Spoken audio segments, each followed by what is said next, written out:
नमस्कार दोस्तों, मैं दीपक रावत।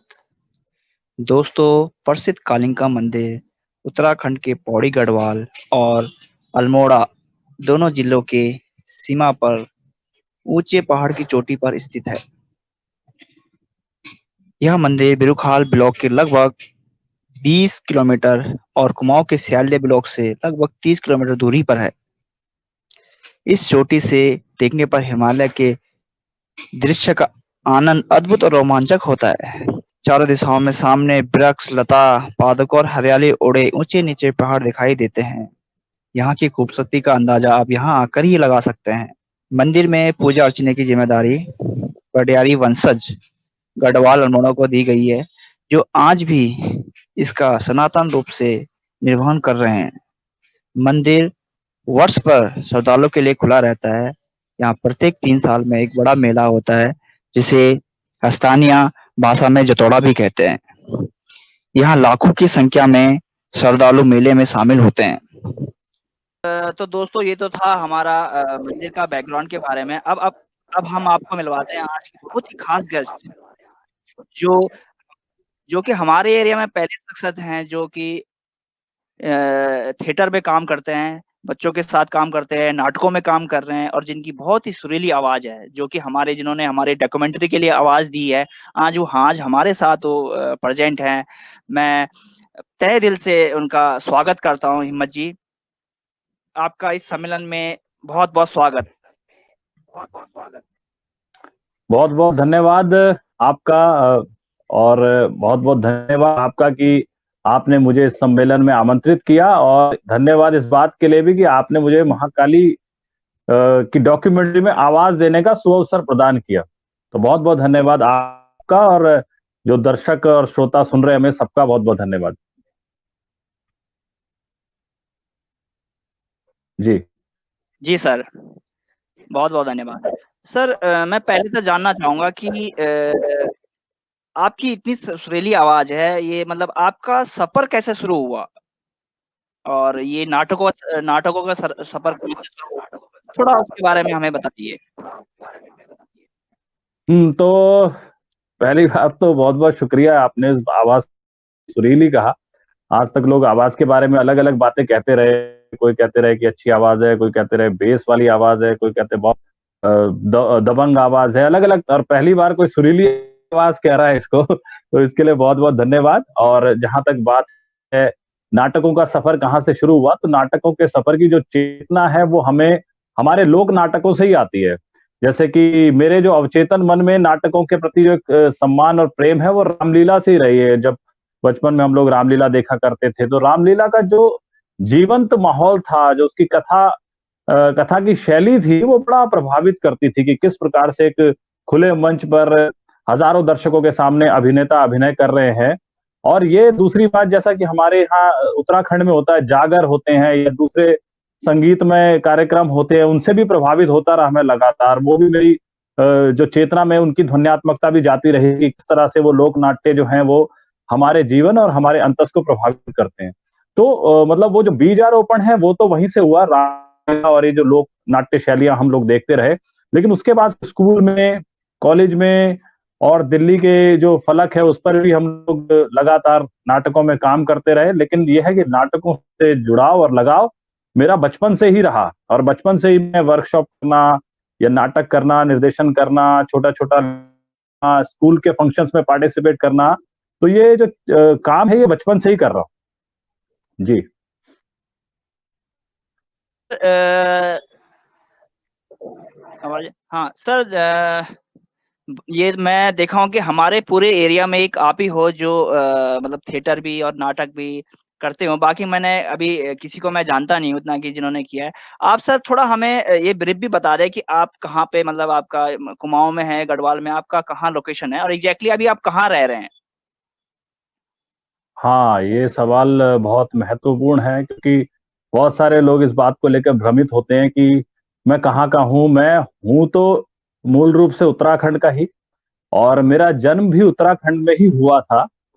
सरायखेत के पास जिला अल्मोड़ा में एक कफल गाँव है, वो मेरे मामाओं का गाँव है, वहाँ पर मेरा जन्म हुआ था और मैं बुरास पानी का वासी हूँ। हालाँकि मेरा जो शिक्षा दीक्षा हुई है वो दिल्ली में ही हुई है, दिल्ली में ही मैं पला बड़ा हूँ और जितना भी मेरा काम हुआ है वो दिल्ली में ही हुआ है। लेकिन जो मूल चेतना है वो उत्तराखंड से जुड़ी हुई ही रही है और उत्तराखंड से एक विशेष प्रेम और विशेष लगाव हमेशा मेरा रहा है। तो ये है। जी। जी सर। सर एक है कि आपने हमारे डॉक्यूमेंट्री के लिए भी आवाज़ दी है, तो आपका सर अनुभव कैसा रहा? क्योंकि बहुत लोगों ने इस डॉक्यूमेंट्री की सराहा और बोला कि आवाज़ किसकी है? बहुत लोगों ने प्रशंसा करी है इस डॉक्यूमेंट्री की, तो आपका कैसा अनुभव था इसका? और क्या ये पहली बार था या आप इससे पहले कितने मतलब कब से कर रहे हैं? वॉइस वॉइस ओवर है, कब से कर रहे हैं? ये जो एक सवाल में आपके 2-3 सवाल हैं और सारे बहुत महत्वपूर्ण और अच्छे सवाल हैं। सबसे पहला सवाल तो आपका ये है कि किस तरह का अनुभव रहा मुझे कालिंका माँ की डॉक्यूमेंट्री में आवाज़ देने का। तो मैं आपको ये आज बता देता हूँ कि कुछ चीज़ें होती हैं जो आपके प्रोफ़ेशन से बहुत ऊपर की होती हैं, यानी कि भावनात्मक स्तर पर आप उनको देखते हैं। अब जो कालिंका और जतोड़ा शब्द है, ये कालिंका और जतोड़ा शब्द हमारी चेतना में बचपन से ही है। मतलब हमारे माता-पिता, हमारे मामा-मामी और गाँव के सगे संबंधी, ये 2 शब्द बड़े प्रोमिनेंट उभर के आते हैं कि कालिंका, जतोड़ा। और हम लोग गाए-बगाए उस जतड़े के मेले में शामिल भी होते रहे, देखते भी रहे, उसकी सांस्कृतिक महत्व को, उसके आध्यात्मिक महत्व को, उसकी लोक चेतना को, इस सब को हम लोग देखते रहे, महसूस करते रहे। तो जब आपने ये मुझसे ये मतलब मुझे एक काम सौंपा, तो मेरे लिए सबसे बड़ी बात तो ये हर्ष का विषय था कि मुझे इस काम के लिए मतलब आमंत्रित किया जा रहा है। तो मेरे को ये सौभाग्य वाली बात रही कि मैं इसमें ज़रूर जुड़ूँ। फिर आपसे जब मेरी मुलाकात हुई और आपने जब वो जो पूरा का पूरा टेक्स्ट मुझे दिखाया, तो वो 2 कारणों से मेरे लिए बहुत ज़रूरी था। एक तो उसका पूरा का पूरा जो ऐतिहासिक पृष्ठभूमि थी, जिसके बारे में हम भी जानते नहीं थे, वो सारी की सारी उसमें लिखी हुई थी। तो एक अध्ययन के लिए भी मेरे लिए बहुत अच्छा था और साथ ही उसको प्रस्तुत करने के लिए भी बहुत अच्छा था। उसकी लिखाई और उसकी जो प्रस्तुतिकरण है, वो बहुत खूबसूरत था। और उसके बाद आपके साथ और हमारे अनूप भाई के साथ जब मैंने उस डॉक्यूमेंट्री की वॉइसिंग पर काम किया, तो मुझे बहुत अच्छा अनुभव इस मामले में हुआ कि उसको बहुत सिलसिलेवार तरीके से आप लोगों ने लिखा था और मुझसे आवाज़ भी आपने उसी सिलसिलेवार तरीके से निकलवाई। उसमें जो उसका आध्यात्मिक महत्व है, ऐतिहासिक महत्व है और लोक महत्व है, आपने तीनों चीज़ों को बिल्कुल खूबसूरती से और नेट किया था। मतलब ऐसा भी नहीं लग रहा था कि वो एक एक सिर्फ और सिर्फ एक प्रदेश विशेष की डॉक्यूमेंट्री है। ऐसा भी नहीं लग रहा था कि वो सिर्फ और सिर्फ एक आध्यात्मिक महत्व की डॉक्यूमेंट्री है। उसका सांस्कृतिक पहलू भी आप लोगों ने उभारा था। तो मेरे लिए ये एक बहुत महत्वपूर्ण और बहुत अच्छा और बहुत सौभाग्यशाली काम रहा कि मैं इस डॉक्यूमेंट्री से जुड़ पाया और इसके लिए आप सभी लोगों का बहुत-बहुत धन्यवाद करता हूँ और मैं इसके लिए कृतज्ञ हूँ आपका कि आपने मुझे इसके लिए चयनित किया या दूसरी भाषा में कहें तो माँ कालिंका ने ही शायद ये प्रेरणा दी होगी कि चलो इसको चुनो। तो ये बहुत खूबसूरत अनुभव था। तो पहला जवाब तो आपका ये हो गया। दूसरा आपका सवाल ये था कि आप क्या ये वॉइसिंग पहले से करते थे? तो हाँ, ये बात सही है कि मैं एक प्रोफेशनल वॉइस ओवर आर्टिस्ट हूँ। वॉइस ओवर आर्टिस्ट वो होता है जैसा कि आप देखते हैं कि किसी एड में किसी कार्यक्रम में या किसी भी इस तरह की चीज़ों में जो पीछे से आवाज़ आती है, जिसे पार्श्व स्वर भी कहते हैं। तो वो भी अपने आप में एक प्रोफेशनल फील्ड है ना? तो वो आवाज़ें मैं अक्सर करता कई डॉक्यूमेंट्री फ़िल्मों में भी मैंने आवाज़ें दी हैं, कई स्कूल के कार्यक्रमों में मैंने आवाज़ें दी हैं और कई न्यूज़ चैनल के लिए भी मैं आवाज़ें देता हूँ। इसमें आवाज़ें अलग-अलग तरह से निकालना भी और एक जो सीधा-साधा नैरेशन होता है जैसा कि आपने कालिंका माँ की डॉक्यूमेंट्री में देखा होगा, तो ये काम मैं प्रोफेशनली करता हूँ। शायद इसी वजह से किसी ने आप सजेस्ट किया होगा कि इनको एक बार ज़रा सुनिए और इनसे इस काम को करवाइए। तो वॉइस ओवर का काम मैं पहले से ही करता रहा था, लेकिन उस प्रक्रिया में आपसे जुड़ना एक अलग तरह का अनुभव हुआ और एक बहुत ही जिसको कहते हैं डिवोशनल डिवोशनल डॉक्यूमेंट्री में अपनी आवाज़ दी, ये बहुत ही अच्छी बात रही मेरे लिए और इसका एक तरह से भावनात्मक महत्व भी है मेरे साथ। आप लोगों से कभी इस विषय पर बात नहीं हुई, आपके बताने के बावजूद कई लोगों ने मुझे फ़ोन करके कहा कि अरे! आपने उसमें आवाज़ दी थी, हमें बहुत खुशी हुई। मेरे रिश्तेदारों ने मुझे फ़ोन करके कहा, उनके लिए भी वो गर्व का और खुशी का विषय था। क्योंकि अक्सर लोग आपके बारे में जानते हैं ना कि वॉइस ओवर एक्चुअली होता क्या है, आवाज़ होती क्या है? लोग अक्सर पूछा करते थे, करते क्या हो तुम? तो उनको बताना मुश्किल होता था कि मैं करता क्या हूँ। लेकिन इस डॉक्यूमेंट्री के माध्यम से मुझे भी मौका मिला कि मैं करता क्या हूँ और प्रभावशाली तरीके से करता हूँ, ये लोगों को जानने को और समझने को मौका मिला, तो इसके लिए भी आपको बहुत-बहुत धन्यवाद। जी। बहुत जी। सर मेरा ये है कि आप जैसे कि आपने एडों में भी अपना वॉइस दिया है और अनेक मतलब अनेक जगह आपने अपनी वॉइसेस दी होंगी, चाहे एडवर्टाइज हो गया या चाहे किसी की डॉक्यूमेंट्री हो गया। अब तक आपका सबसे बढ़िया एक्सपीरियंस कहाँ रहा और अब तक आपने कितने वॉइस ओवर्स दे दिए हैं और सबसे बेस्ट आपको कौन सा लगता है?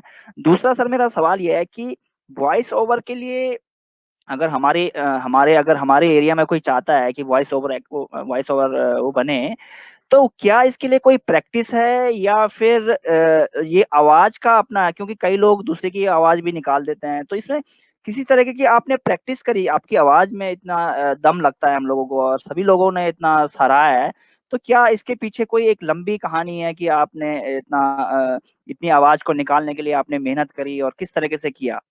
और तीसरा मेरा ये एक और है क्वेश्चन, इसी में मैं एक क्वेश्चन और जोड़ रहा हूँ कि आपको क्या कहाँ से ये आइडिया आया कि नहीं वॉइस ओवर भी करना है? क्योंकि हमारे क्षेत्र में मैंने देखा है कि बहुत ही कम लोग हैं वॉइस एक्टर, जो वॉइस करते हैं। तो आपको कहाँ से मतलब ये एक मिला कि नहीं आप ये भी काम करना चाहिए? तो आपके 3 सवालों में से पहले मतलब एक ही सवाल के 3 भाग हैं, बड़ा अच्छी बात है कि 3-3 सवाल हम एक ही सवाल में ले रहे हैं, तो ये अच्छी बात है। सबसे पहली बात तो आपने ये पूछा कि भई जो वॉइस के लिए आप क्या करते हैं? तो इसके 2 जवाब हो सकते हैं। वॉइस के लिए हज़ार तरह की एक्सरसाइज़ेज़ होती हैं, मतलब जैसे अगर आप अपने शरीर को तैयार करने के लिए एक्सरसाइज़ेज़ करते हैं, योगा करते हैं, प्राणायाम करते हैं और कई फिज़िकल एक्सरसाइज़ेज़ करते हैं, वैसे ही वॉइस की भी बहुत सारी एक्सरसाइज़ेज़ होती हैं। यानी कि वॉइस को भी एक इच्छित तरीके से एक वांछित तरीके से कि हमें अपनी वॉइस को बनाना है, तैयार करना है, उसका एक कल्चर बनाना है, इसके लिए हज़ार तरह की एक्सरसाइज़ेज़ की जा सकती हैं। है ना? और होती भी हैं, लोग उसके लिए ट्रेनिंग भी देते हैं और ट्रेनिंग लेते भी हैं। मतलब तो कोई एक ऐसा फील्ड नहीं है कि जहाँ पर कोई भी इस काम को कर सकता है। हालाँकि कोई भी उठकर इस काम को कर भी लेता है और वो हो भी जाता है। अब ये हो कैसे जाता है कि मान लीजिए कि आपकी आवाज़ में एक प्राकृतिक जिसे नेचुरल एक तरह से बेस है या नेचुरल जिसमें मिठास है या मधुरता है, वो सारी की सारी चीज़ें अगर आपके पास हैं, तो कोई भी आपसे कहता है कि भई आप हमारे लिए ये काम कर दीजिए। लेकिन उसको निखारा, संवारा या बनाया जा सकता है। मैं कई तरह की चैंटिंग्स करता हूँ इसको बनाने के लिए, कई तरह के ब्रीदिंग प्रैक्टिसेस करता हूँ इसको बनाने के लिए। अच्छा, दूसरी बात मुझे ऐसा लगता है कि जब आपने पूछा कि आपको ये प्रेरणा कहाँ से मिली? इस काम को करने का आपके अंदर चेतना कहाँ से आई? तो आपको मैं सच बताऊँ तो मैंने कभी नहीं सोचा था कि मैं वॉइस ओवर के क्षेत्र में भी काम करूँगा। लोगों ने कहना शुरू किया, यार आपकी आवाज़ बहुत अच्छी है, आपका उच्चारण भी बहुत अच्छा है, आपकी हिंदी बहुत अच्छी है ना? तो लोगों ने जब ये कहना शुरू किया तो उन्हीं ने काम भी देना शुरू किया या काम की तरफ डिलीवर करना शुरू किया कि आप इस में आवाज़ दे देंगे क्या? इस डॉक्यूमेंट्री में आपकी आवाज़ आ जाए तो कैसा लगेगा? इस एड में दे दीजिए या स्कूल का ये नाटक है इसमें आप ये वाला कैरेक्टर कर लीजिए। या रेडियो पे भी मैं काम करता हूँ, ऑल इंडिया रेडियो पे, तो रेडियो वाले भी बुलाने लगे कि नाटकों में आपको ये पात्र करना है रेडियो नाटकों में। तो ये मैंने नहीं सोचा था, मेरे साथ ये बाय डिफ़ॉल्ट हो गया या इस प्रोसेस का हिस्सा रहा कि हो गया। हाँ, मुझे ये लगता है कि मैंने बहुत ज़्यादा वॉइस पर उतनी भी प्रैक्टिसेज़ नहीं की हैं जितनी की जा सकती थी। लेकिन मुझे ऐसा लगता है कि मेरा जो अभ्यास है आवाज़ का वो लगातार ऐसे होता रहा कि जैसे मैं स्कूल में था, तो स्कूल में मैं अच्छे पढ़ने वालों को माना जाता था, तो अक्सर मुझे ही कहा जाता था कि भई आप ज़रा रीडिंग कर दीजिए, पढ़िए पाठ। तो जब पढ़ते थे पाठ तो वो पाठ हम लोग लगातार ऊँची आवाज़ में और अच्छे स्वर में पढ़ते थे। इसी तरह से हमारे यहाँ सरकारी स्कूलों में बाल सभाएँ होती थी। तो जब बाल सभाएँ होती थी तो माइक वगैरह नहीं होते थे वहाँ पर। माइक नहीं होते थे तो आपको खुली आवाज़ में बोलना है। तो खुली आवाज़ में बोलना तो एक आवाज़ का फ्लो, थ्रो उस तरह से होता रहा और क्योंकि मेरी हिंदी भी बहुत अच्छी थी, तो लगातार मुझे ही वो मौका मिलता रहा। तो मुझे लगता है वो प्रैक्टिस जो मेरी बचपन में स्कूल में हुई, उसी को फिर मैंने आगे थिएटर में कैरी फॉरवर्ड किया। तो थिएटर में ज़रूर वॉइस एक्सरसाइज़ेज़ होती रही। थिएटर में ज़रूर आपको आपकी ब्रीथिंग के बारे में, आपके जो वो होते हैं रेज़ोनेटर्स होते हैं, जैसे बॉडी के 5 रेज़ोनेटर्स होते हैं, उस पर एक्सरसाइज़ की जा सकती है। कुछ बार्किंग एक्सरसाइज़ेज़ होती हैं। इस पर एक अलग तरह से हम ब बात कर सकते हैं। लेकिन ये दोनों तीनों तरीके से होती है। इसको आप सुधार भी सकते हैं। हमारे अभिनेता हैं गोविंद नामदेव जी अक्सर आपने उनको फिल्मों में विलन के बहुत सारे रोल करते हुए देखा होगा। वो एक दिन उनका इंटरव्यू मैं सुन रहा था, तो उन्होंने कहा कि उनकी आवाज पहले बहुत पतली थी, मतलब बहुत पतली आवाज थी, लेकिन उन्होंने अपनी आवाज पर काम करते करते करते आज अगर आप गोविंद नामदेव जी को देखेंगे जाके या उनकी आवाज को सुनेंगे तो आपको लगेगा ये तो इनकी आवाज में कितना बेस और कितनी तैयारी और कितना कल्चरली उन्होंने स्ट्रॉन्ग किया है। तो आवाज को आप एक अमूर्त चीज मत मानिए कि आवाज जो है वो ऐसे ही है। आवाज को भी वैसे ही अभ्यास, वैसे मसल की जरूरत है जैसी मसल की जरूरत आपके शरीर को है। तो ये तैयारी भी की जा सकती है, कुछ प्राकृतिक भी होता है। और तीसरे सवाल का जवाब है कि मेरे साथ ये जो वॉइस ओवर का और डबिंग का काम है ये बाय डिफॉल्ट घटित हुआ, मतलब मैंने नहीं सोचा इस बारे में कि ऐसा करना है। जी जी सर, बहुत आपने सर बहुत अच्छी जानकारी दी है। इसमें एक चीज़ और है कि अब हमारे जैसे भी नई पीढ़ी है, अगर वो चाहते हैं कि मतलब वॉइस में आए, तो पहले मैं ये जानना चाहूँगा कि इसमें कितना मतलब कितना करियर है? क्योंकि हर आदमी ये सोचता है कि कितना, क्योंकि मैं ये मानता हूँ कि आज के टाइम पे वॉइस ओवर की बहुत ज़्यादा रिक्वायरमेंट। अगर आप वीडियोस देखोगे, यूट्यूब देखोगे, तो सारे लोग यूट्यूब बना रहे हैं, चैनल कर रहे हैं, न्यूज़ एंकर है।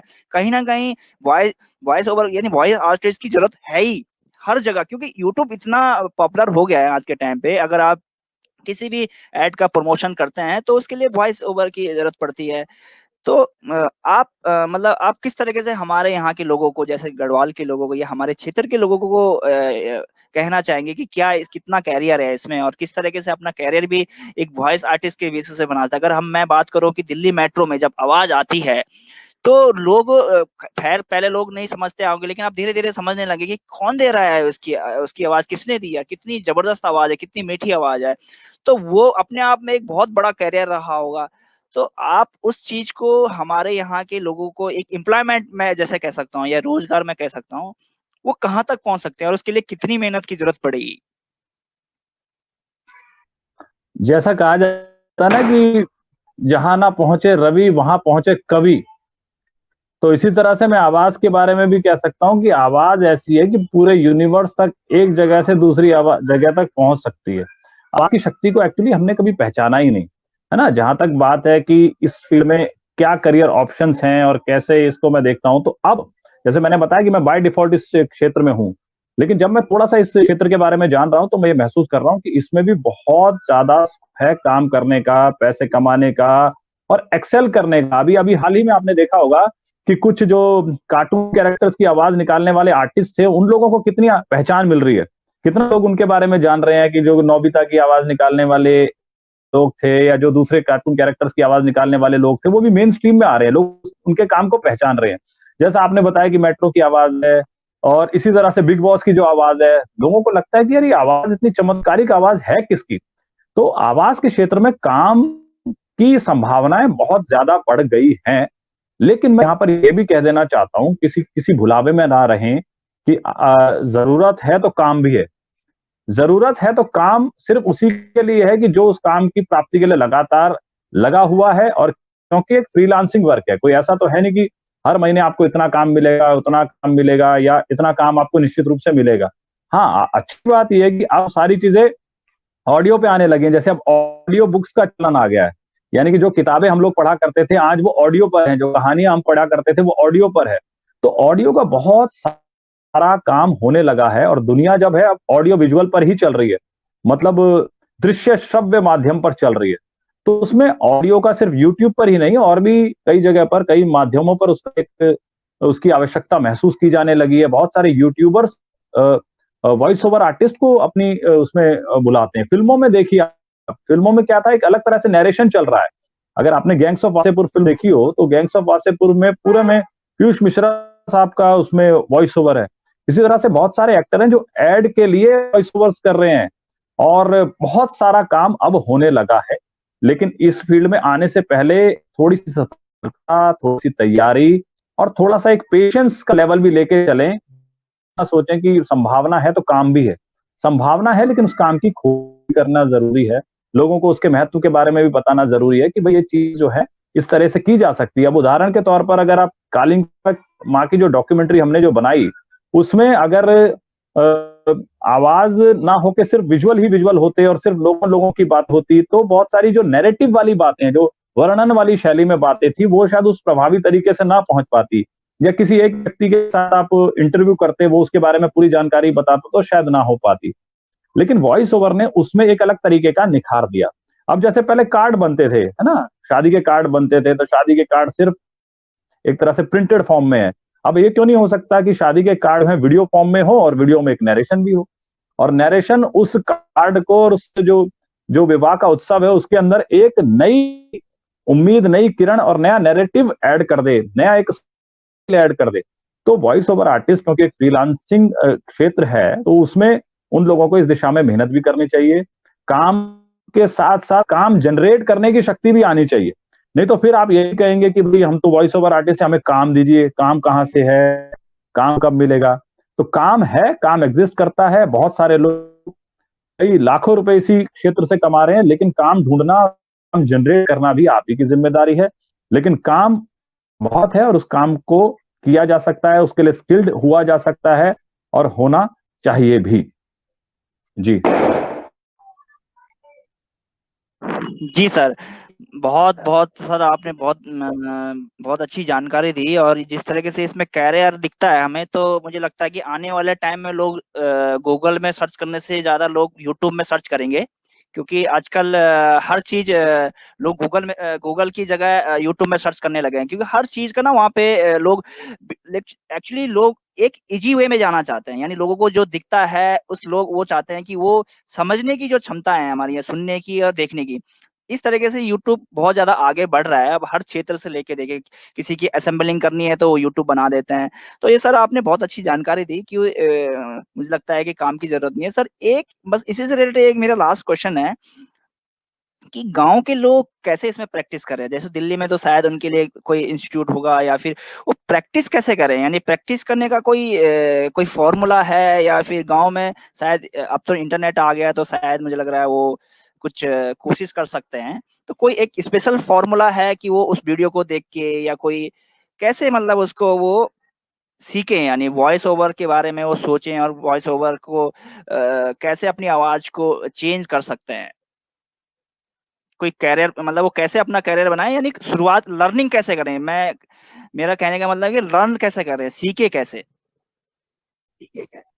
देखिए, सीखना जो है वो निरंतर प्रक्रिया है। मतलब लर्न करना ऐसा नहीं कि सिर्फ अभ्यास ही उसका एक हिस्सा है। जैसा मैंने आपको बताया कि मेरे वॉइस ओवर आर्टिस्ट होने के पीछे जो है वो बचपन से निरंतर उसकी अभ्यास है, जो कि बाय डिफ़ॉल्ट होता है। मतलब जब मैं बाल सभाओं में बोलता था तो शायद ये नहीं सोचा होगा कि किसी दिन जाके वॉइस ओवर करूँगा। उस समय वॉइस ओवर वाली बात दिमाग में बिल्कुल थी भी नहीं। जहाँ तक बात है, हम उत्तराखंड के लोग तो प्राकृतिक रूप से हमें वरदान मिला हुआ है कि हम लोग इतने अच्छे वातावरण में, इतनी अच्छी वायु में और इतने सुरीले तत्व में रहते हैं। मतलब मुझे नहीं पता कि कोई भी उत्तराखंड का एक व्यक्ति जो बेसुरा हो, मतलब अगर आप किसी भी उत्तराखंड के व्यक्ति को बोलेंगे जरा गाना सुना दो, तो आप पाएंगे कि तकरीबन 90% से ज्यादा जो उत्तराखंड वासी हैं उनके सुर बहुत अच्छे होंगे। मतलब मेरी फैमिली में भी बोलूं तो अगर किसी को बोलो गाना गा दो तो वो बेसुरे नहीं है, जबकि वो सिंगर भी नहीं है। यानी कि प्राकृतिक रूप से उत्तराखंड के लोगों को बहुत सारी चीजें मिली हुई हैं। दूसरी बात है, ये जरूर मैं कहूंगा कि जैसे हमारे उत्तराखंड के लोग जो हैं वो क्योंकि उत्तराखंड में रहते हैं, तो अपने एक्सेंट को, जिसको कहते हैं कि अपने उच्चारण को न्यूट्रल करने के प्रति उनको जरूर सचेत होना चाहिए। आप हिंदी, उर्दू, अंग्रेजी और दूसरी प्रांतीय भाषाएं भी जरूर पढ़िए, सीखिए और बोलिए। जैसे कि आप उदाहरण के तौर पर अगर मैं यही बात अभी बोलना और इसको हिंदी में बोलना और उत्तराखंड का कोई व्यक्ति बोला हो तो वो कहे उत्तराखंड व्यक्ति को ऐसी बातें सीखनी चाहिए, है ना? उत्तराखंड के व्यक्तियों को तैयारी करनी चाहिए, हिंदी, उर्दू और पंजाबी भी सीखनी चाहिए, है ना? इस तरह से बोलेंगे हम। तो ये जो लहजा है बोलने का, ये उत्तराखंड आश्रित है, मतलब उत्तराखंड से आया है ये। वो हिंदी बोल रहे हैं लेकिन उत्तराखंड के कलेवर में बोल रहे हैं। तो जैसे वो यहाँ पर बोलेंगे तो पहचाने जाते हैं। एक जगह हम ऑडिशन ले रहे थे किसी का, तो वो हिंदी फिल्म का ही ऑडिशन ले रहे थे, वो उत्तराखंड का ही एक्टर था। तो उसको हमने कहा भाई हिंदी में बोल के दिखाओ। तो कहते हिंदी में तो बोल रहा हूं मैं, 15 फिल्म कर रखे मैंने, अब 15 फिल्म कर रखे हैं मैंने और हिंदी में बोल रहा हूं मैं। तो ये जो एक्सेंट है, अब वो हिंदी में ही बोल रहा है, लेकिन हिंदी को वो उत्तराखंड के तरीके से बोल रहा है। तो आप जरा यूट्यूब आया तो जरा सोचिए कि उर्दू के समाचार कैसे सुनाए जाते हैं, उनका लहजा क्या है बोलने का। अभी जो मैंने आपको बोल के दिखाया तो मैंने उत्तराखंड के लहजे में भी बोल के दिखाया, और वही बात हिंदी भाषी क्षेत्रों के लोग कैसे बोल सकेंगे वो भी बोल के बताया। तो उनको पढ़ना लिखना, अब हमारे यहाँ मेरे पिताजी थे, जब उनसे मैं कई बार मजाक में बात करता था तो कहते थे, मतलब क का की वो जो 12 खड़ी होती है उसको क का की। मैंने कहा क नहीं है, क है। कहता क। मैंने कहा नहीं, क कहता नहीं क। तो उनके लिए क है ही नहीं, क ही है ना। इसी तरह से एक आंटी थी हमारी, उनको बोलो हवाई जहाज बोलिए आप, हौवे जहाज, हौवे जहाज, वो हवाई जहाज बोल ही नहीं सकते। तो हवाई, ये पूरा का पूरा इसका एक साइंटिफिक, हमारे यहाँ भाषा विज्ञान होता है हिंदी में एमए में, और उच्चारण के लिए भी भाषा विज्ञान की कौन सा शब्द का उच्चारण कौन से उससे होता है, पवर्ग कौन सा है, टवर्ग कौन सा है, चवर्ग कौन सा है, व्यंजन कौन से हैं, स्वर कौन से हैं, तो उसका पूरा का पूरा चार्ट, ये एक अलग क्लास हो सकती है इसके लिए।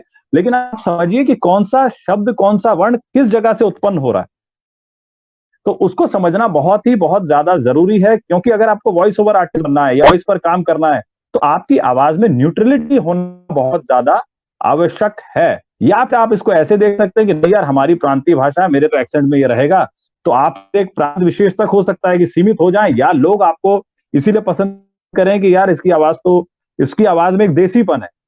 लेकिन फिर ये तो संभावना वहां पर कट जाएंगी ना, कि अगर आपको किसी पंजाबी भाषी प्रोजेक्ट में काम करना होगा तो आप नहीं कर पाएंगे, या सीधा सीधा हिंदी भाषी प्रोजेक्ट में काम करना होगा तो आप नहीं कर पाएंगे, तो आपकी संभावनाएं वहां सीमित हो जाती हैं। तो पहले पढ़िए, लिखिए, समझिए, उसके विज्ञान को समझिए कि आवाज का भी एक विज्ञान है।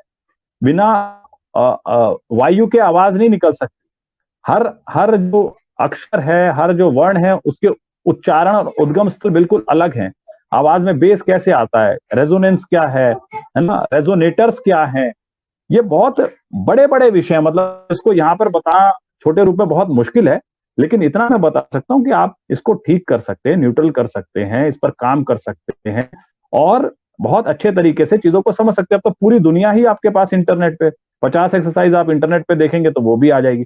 लेकिन सबसे अच्छी बात मैं आपको बताता हूँ कि हर चीज प्रैक्टिस से ही नहीं आती, कुछ प्राकृतिक चीजें भी होती हैं, अपनी प्रकृति भी बचा के रखिए। ये नहीं कि लगातार चीजों पर प्रैक्टिस कर रहे हैं, आपका अपना सत्व जो है वो भी बचा के रखिए, उस वजह से आप अलग पहचाने जाएंगे। जैसे मैं भी खुद बताऊं तो मैंने कोई बहुत प्रैक्टिस नहीं की है वॉइस की, लेकिन मैं उनके बारे में अवेयर हूं कि ये की जा सकती है और इसको यहां पर करने की आवश्यकता है। तो इन सब चीजों पर काम करना बहुत ही ज्यादा जरूरी है, और शब्दों के उच्चारण पर काम करना, जैसे कि अगर आपको राम बोलना है तो राम पूरा खोल के मुंह बोलिए, ज्यादा बोलना तो ज्यादा बोलिए पूरा। एक एक्सरसाइज हम लोग करते हैं, सारे के सारे वर्णों को तोड़ के कहते हैं, जैसे राकेश, राकेश तो रा के श, ना कि राकेश, है ना। कख बोलना तो क ख कख, जानी जानी छ, तो पूरा एकदम थ्रो करके बोलते हैं। तो उससे क्या है कि आपको जो जो शब्दों का फैलाव होता है वो पूरा का पूरा समझ आता है। नमस्कार, नमस्कार पूरा मुंह खोल के बोलना बहुत जरूरी है, नहीं तो आवाज थ्रो नहीं होगी ना।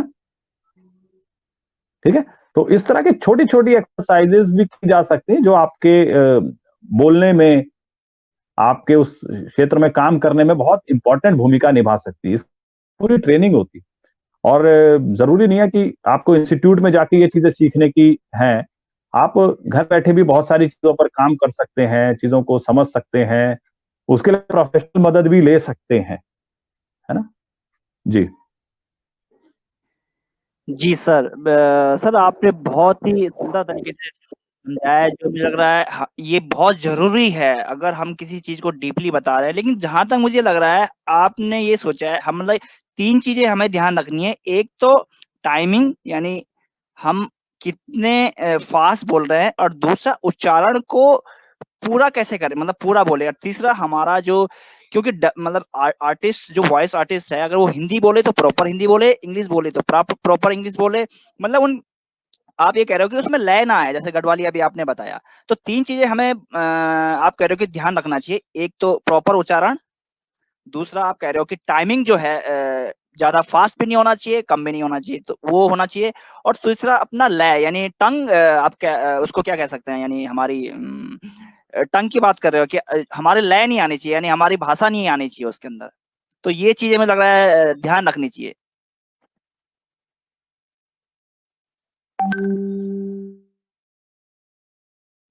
हाँ, थोड़ा सा आपने मेरी देता हूँ, भाषा तो आएगी ही और आती ही है, उसको रोकने के तरीके अलग हैं।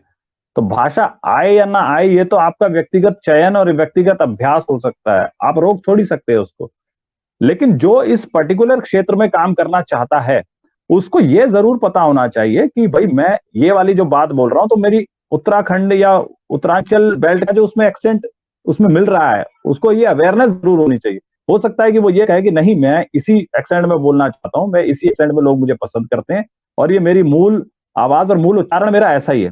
लेकिन मैं यहाँ पर एक स्टेप आगे जाके बात कर रहा हूं कि भाई वो इस बात से अवेयर तो हो कि ठीक है उत्तराखंड की, अभी जैसे मैंने आपको दोनों एक्सेंट बोल के दिखाया ना, तो भाई मुझे ये पता है कि ये इस तरह से उत्तराखंड के लोग बोलते हैं और इस तरह से दिल्ली में बोला जा सकता है और कानपुर लखनऊ में उस तरह से भी बोला जा सकता है और बुंदेलखंडी में इस तरह से बोला जा सकता है। इसका मतलब मैं ये नहीं कह रहा कि जो उत्तराखंड के एक्सेंट से बोल रहे हैं वो ठीक नहीं है, वो ठीक है, लेकिन उनका दायरा फिर विस्तृत नहीं है, फिर वो दायरा फिर छोटा ही है और हम लोग पहचान भी जाते हैं। हाँ, ये मैं जरूर कह रहा हूँ कि अगर आपको इसमें एक बड़ी बड़ी ख्याति प्राप्त करनी है या प्रोफेशनली बहुत स्ट्रांग होना है तो आपको ये पता होना चाहिए कि भाई उसका साइंस क्या है, भाषा का, उच्चारण का, उनकी ध्वनियों का, उनकी बोलियों का, है ना, उन शब्दों का, शब्दों की वोकैबुलरी बढ़ाना बहुत जरूरी है वॉइस ओवर आर्टिस्ट को। उसके लिए वही एक तरह टंग ट्विस्टर का काम करते हैं। जैसे कई बार हम देते हैं कि भेड़ मेड़ तोड़ कर पेड़ पर चढ़ गई। चलिए आप बोलिए, आप जरा इसको नरेश जी एक बार बोल के देखिए, एक एक्सरसाइज करते हैं। भेड़ मेड़ तोड़ कर पेड़ पर चढ़ गई। हाँ, मैंने बताया कि भेड़ मेड़ तोड़ कर पेड़ पर चढ़ गई। भेड़ मेड़ तोड़ कर, हाँ हाँ, ये इस भेड़ मेड़ पर मेड़ तोड़ कर पेड़ पर चढ़ गई। ओके, हेलो, हाँ बोलिए, चलिए एक बार। जी जी, भेड़ पर, हेलो, हाँ हाँ बोलिए, भेड़ मेड़ तोड़ कर पेड़ पर चढ़ गई। भेड़ मेड़ पर तोड़कर चढ़ गई। नहीं नहीं, भेड़ मेड़ तोड़ कर पेड़ पर चढ़ गई। अच्छा, चलो सर, तो ठीक यार है। ये मैं एक बात, हाँ तो मतलब एक, हाँ तो इस तरह, हाँ प्रैक्टिस। मेरे साथ मेरे सहयोगी नरेश जी भी हैं, तो मैं रिक्वेस्ट करूंगा कि नरेश जी आप भी आगे का प्रोसेस करें।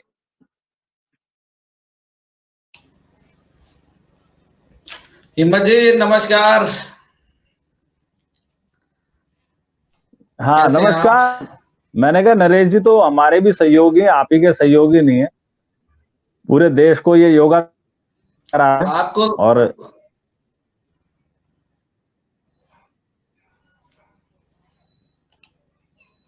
हेलो जी, बोलिए।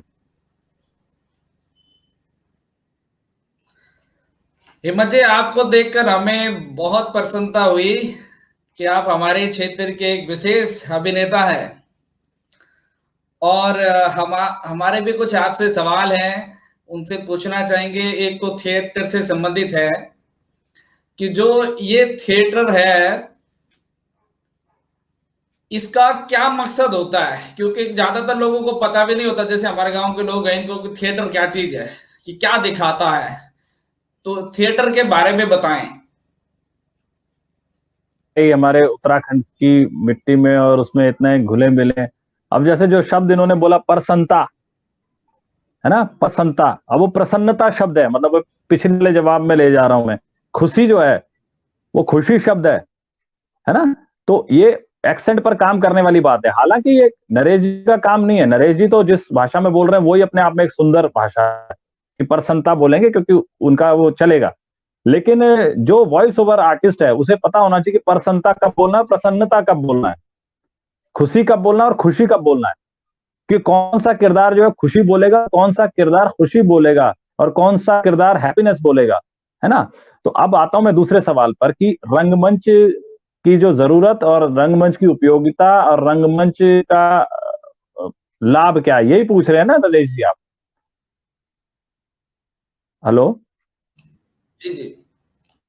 हाँ, तो रंगमंच बेसिकली, रंगमंच जो है या नाटक जो है वो एक ऐसी विधा है जो मंचों पर लाइव, जिसे कहते हैं सीधा सीधा प्रदर्शित की जाती है। और नाटकों के माध्यम से हम लोग बहुत सारी चीजों को व्यक्त करते हैं। जैसा आपने गांव में रामलीला देखे होंगे, है ना, रामलीला देखे होंगे या इस तरह के उत्सव देखे होंगे, तो वो भी एक रंगमंच का प्रकार है। जिस तरह का हम जागर करते हैं वो उसका एक धार्मिक महत्व तो है ही, आध्यात्मिक महत्व भी है, लेकिन वो एक तरह का लोक गीत, लोक रंगमंच आप उसको कह सकते हैं कि वो एक लोक शैली का कार्यक्रम है। तो जो लाइव प्रस्तुतियां होती हैं वो नाटक कहलाती हैं। मतलब अगर सीधे सीधे शब्दों में आप इसको समझ लें, जिसमें कोई भी कहानी, कोई भी कथा एक पूरे प्रस्तुतिकरण के साथ प्रस्तुत की जाती है, जिसमें अभिनेता, संगीतज्ञ और लाइट वाले, मेकअप वाले, प्रॉपर्टीज, जो सारा का सारा सामान होता है, वो सारे मिलके एक नाटक का निर्माण करते हैं अपने, और अपनी बात को कहते हैं। अब इन नाटकों में हम अलग अलग तरीके के विषय लेते हैं, मतलब कॉमेडी से लेकर ज्वलंत विषयों से लेकर और सामाजिक समस्याओं के प्रति सवालों को लेकर भी बहुत सारे नाटक हम लोग करते रहे हैं। और मूल रूप से तो नाटकों का उद्देश्य ही ये था कि भाई, जो जैसे अगर इसको अगर प्राचीन विधि में ले तो ऐसा माना जाता है कि ब्रह्मा जी के पास लोग गए कि भैया ये हम 4 वेद तो पढ़े लिखे लोगों के पास है, तो हमारे लिए क्या है। तो ब्रह्मा जी ने कहा ठीक है, आपके लिए कि नाट्य वेद, पंचम वेद है, नाट्य वेद होगा। तो नाटक लोगों में जागरूकता फैलाने के लिए था कि जो लोग नहीं पढ़े लिखे हैं या जो लोग सीधा सीधा चीजों को वैसे ग्रहण नहीं कर सकते, उनको नाटक के माध्यम से शिक्षित किया जाएगा। तो ये एक तरह से पौराणिक बात मैं बता रहा हूं कि नाटक का उद्देश्य लोगों में जागृति पैदा करना ही था। और साथ में जागृति भी ऐसी नहीं कि भाई वो बहुत ज्यादा गूढ़ हो, बहुत ही सरल तरीके से, बहुत ही मनोरंजक तरीके से, बहुत ही हृदयग्राही तरीके से लोगों में अच्छी चीजों का प्रचार हो, अच्छी बातों का प्रचार हो, इसीलिए नाटक को किया जाता है। और जहां तक बात रही, बहुत सारे उत्तराखंड के क्षेत्रों में लोग इस बारे में नहीं जानते हैं, तो उत्तराखंड ही नहीं, देश के विभिन्न हिस्सों में बहुत जगह इस बारे में नहीं जानते कि नाटक क्या होता है, कैसे खेला जाता है, उसमें करियर की क्या संभावना है, उसकी ट्रेनिंग की क्या संभावना है। क्यों? क्योंकि उसको अभी हम लोगों ने एक्सप्लोर ही नहीं किया उस आइडिया को। अगर आप उत्तराखंड में भी देखें तो मुझे नहीं पता कि उत्तराखंड में ऑडिटोरियम कहां पर होगा जहां पर इन नाटकों का मंचन किया जा सके। तो इसमें बहुत लोग अनअवेयर हैं, ये बात सही है, लेकिन उत्तराखंड के बहुत सारे लोग अब रंगमंच में, फिल्मों में, टीवी में और ये वॉइस ओवर के क्षेत्रों में भी बहुत आने लगे हैं और बहुत अच्छा काम करने लगे हैं। उत्तराखंड के कुछ अभी क्षेत्रों में काम भी होने लगा है। मैं तो अभी देख रहा था कि बहुगुणा यूनिवर्सिटी में तो थिएटर का कोर्स है, एमए होती है वहां पे थिएटर में। तो धीरे धीरे ही सही, लेकिन इसके प्रति एक जागृति भी आ रही है, लोग समझ रहे हैं इसके महत्व को कि ये भी कोई एक जीवंत विधा है, आवश्यक विधा है जीवन के लिए, ये अनावश्यक विधा नहीं। अगर गीत जरूरी है, संगीत जरूरी है, तो नाटक को तो सभी कलाओं का मिश्रण कहा जाता है, तो वो तो और ही जरूरी है। और इसको अगर हम दूसरी तरीके से कहें, अगर नाटक ना होता, यानी कि वो रामलीला ना होती, तो राम जी की कथा को अभी तक हम सुन नहीं पा रहे होते, समझ नहीं पा रहे होते। और मैंने अपने इंटरव्यू के शुरुआत में ही कहा कि मैं तो थिएटर इसलिए करता हूं क्योंकि रामलीला से मैं प्रभावित हूं, उस लोक नाट्य शैली से मैं प्रभावित हूं। तो नाटक का ये प्रभाव है व्यक्ति के मन पर, ये चेतना फैलाता है नाटक, अगर सही तरीके से किया जाए तो। जी नरेश जी। बहुत बहुत धन्यवाद हिम्मत जी, आपने बहुत ही अच्छी तरीके से समझाया।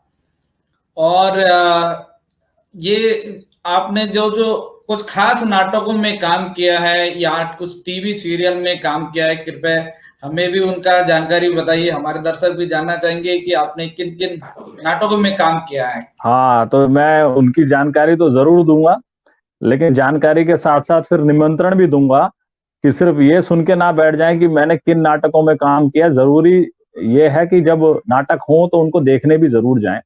तो नाटकों में तो तकरीबन मैंने 40 से अधिक नाटकों में अभिनय किया है, दिल्ली में और देश के विभिन्न भागों में, जिसमें से आधे अधूरे, कोर्ट मार्शल, माया राम की माया, ताजमहल का टेंडर, दिल्ली चलो, आषाढ़ का एक दिन, इस तरह के बहुत सारे नाटकों में अभिनय भी किया है, अर्जेंट मीटिंग, है ना, इस तरह के बहुत सारे नाटकों में अभिनय किया और उसके कई शोज किए हैं। मतलब एक ही नाटक के अलग अलग जगह पर जाकर हमने शो किए हैं, उत्तर भारत में, बहुत अलग अलग जगहों पर, चंडीगढ़ में, जयपुर में, है ना, मुंबई में, और इसी तरीके से भोपाल में, लखनऊ में, जगह जगह जाके हम उसके मंचन करते हैं।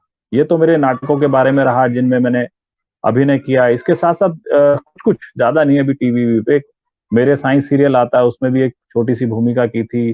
दूरदर्शन के लिए कुछ एपिसोड बनते हैं, उसमें भी काम किया था। आज तक, जी न्यूज और ये तेज चैनल, ये जो जितने टीवी पे चैनल आते हैं, उसमें कुछ विज्ञापनों में भी काम किया है मैंने। तो और एक आध फिल्म, यशवंतराव चौहान एक मराठी फिल्म थी, उसमें भी काम किया है मैंने। और कुछ नाटकों का निर्देशन भी किया है, जिसमें से अभी एक ढूकनी और डाकघर और ट्रांसगुरु, ये 3 नाटक निर्देशित किए हैं मैंने। मतलब एक अभिनय के अलावा ये भी रंगमंच का एक मतलब एक एस्पेक्ट है निर्देशन, उसमें भी एक काम थोड़ा थोड़ा मैंने शुरू किया। जी नरेश जी। जी, ये आपके 2 नाटक तो मैंने भी देखे श्री राम सेंटर में। एक तो जलियांवाला बाग देखा था, एक ढोकनी देखा था। तो बड़ा आनंद लिया, मैंने भी, मजा आया उसको देखकर। आपने बड़ी हकीकतें दिखाई उसमें। और ये अगला मेरा सवाल है, ये थिएटर और सिनेमा में क्या अंतर होता है? दोनों एक चीज है कि अलग अलग चीज है? सबसे पहले तो वही जो मैंने अपने बात की शुरुआत की थी कि सिर्फ नाटकों के बारे में जानिए मत, उन्हें देखने भी जाइए, उस जीवंत अनुभव का हिस्सा होइए। आप भी बहुत बार आए, मुझे पता है, इसीलिए मैंने आपको कहा कि, इसीलिए मैंने अपनी बात में कहा कि देखने जरूर आइए। और आपकी सिस्टर भी आती थी, चंदन भाई हमारे यहाँ, वो भी आते थे और लगातार नाटकों को देखते थे। और आपने जैसा अनुभव व्यक्त किया कि कितना आनंद आता है उस चीजों को देखने में, उस लाइव माध्यम को देखने में। और यहीं से फिर मैं आपके जवाब की तरफ बढ़ूंगा कि रंगमंच और सिनेमा में क्या अंतर है। तो देखिए, जाहिर तौर पर अंतर तो है, हालांकि मूल स्वभाव में वो दोनों ही एक जैसे दिखते हैं। मतलब उसमें कहानी है, संगीत है, किरदार हैं, अभिनेता है, लाइट है, म्यूजिक है, साउंड है, सामग्री सब एक है। लेकिन फिर भी उनकी प्रकृति में वही अंतर है। जो अंतर अभी हम लोग यहाँ पर बात कर रहे हैं टेक्निकल माध्यम से, और यही बात अगर हम आमने सामने बैठकर करते तो एक अलग ही मजा आता। हो सकता है उसमें हम लोग चाय भी पीते, अभी आप लोग हमें चाय भी नहीं पिला पा रहे हैं, बिस्कुट खिला पा रहे हैं। तो वही वाली बात है, रंगमंच क्योंकि लाइव माध्यम है, तो लाइव माध्यम पर क्या है, आपकी ऊर्जा का भी एक्सचेंज होता है। हम लोग इसको ऐसे कहते हैं, सांस से सांस का संबंध होता है, जो मानवीय ऊर्जा है। मतलब जब हम एक गैदरिंग में बैठे होते हैं तो हमारी हमारी सांसों का भी संबंध होता है। और सांसों का सांस प्राण को कहा जाता है, प्राणों का संबंध हो जाए तो सोचिए कि वो किस तरह की स्थिति उत्पन्न करती होगी। अभिनेता और दर्शक, वो दोनों एकात्मकता में चलते हैं, एक ही टाइम पर, एक ही समय पर। और सिनेमा और टीवी में क्या है, ये चीज आपसे छिन जाती है। हालांकि मैं ये नहीं कह रहा कि कौन सा माध्यम जो है ज्यादा उपयोगी और ज्यादा प्रभावी और ज्यादा आकर्षक है, लेकिन मैं ये अंतर बताने की कोशिश कर रहा हूं जो आपने पूछा है ना, वो तकनीकी अंतर के अलावा। और जो जो आपने काम किया उसकी प्रतिक्रिया आपको तुरंत मिल रही है। मतलब आपने देखे नाटक, तो अगर हमने कोई पंच मारा है नाटक में तो तुरंत तालियां बजती, खड़ खड़ खड़ खड़ खड़ खड़। वो अभिनेता को भी एक अलग तरह का एहसास करती है। जब नाटक का शो होता है, नाटक के शो के बाद फिर कलाकारों का परिचय कराते हैं हम लोग, थिएटर की भाषा में उसे कर्टन कॉल कहा जाता है। कर्टन कॉल पे जैसे नाम अनाउंस होता है, फिर लोग अप्रिशिएट करते हैं। और उसके बाद जब कर्टन कॉल समाप्त हो जाती है तो एक एक घंटे तक लोग आपसे मिलते रहते हैं, आपको बधाइयां देते हैं, आपके साथ फोटो खिंचाते हैं, 2-4 लोग तो ऑटोग्राफ भी ले जाते हैं। तो ये अनुभव उसी समय करना बहुत ज्यादा जरूरी है, रादर देन कि आपने फिल्म की शूटिंग कर दी और फिल्म की शूटिंग के बाद आपको लोग बधाइयां दे रहे, तो वो भी एक अलग तरह का मजा है। लेकिन जो उस टाइम जोन में आपने महसूस किया है, वो आप सिनेमा में या टेलीविजन में उस तरीके से नहीं महसूस कर सकते। दूसरी बात है, क्योंकि जीवंतता का माध्यम है तो आपको मजा आता है उसमें। अच्छा, थिएटर में ज्यादा कल्पनाशीलता है। हमारे थिएटर के जो डायरेक्टर्स होते हैं बड़े बड़े, वो कई बार इसको एक्सप्लेन करते हैं कि जैसे अगर आपको सिनेमा में चांद दिखाना हो तो आप सिनेमा में एक नकली चांद, एक कोलाज लगा देते हैं कि देख ये चांद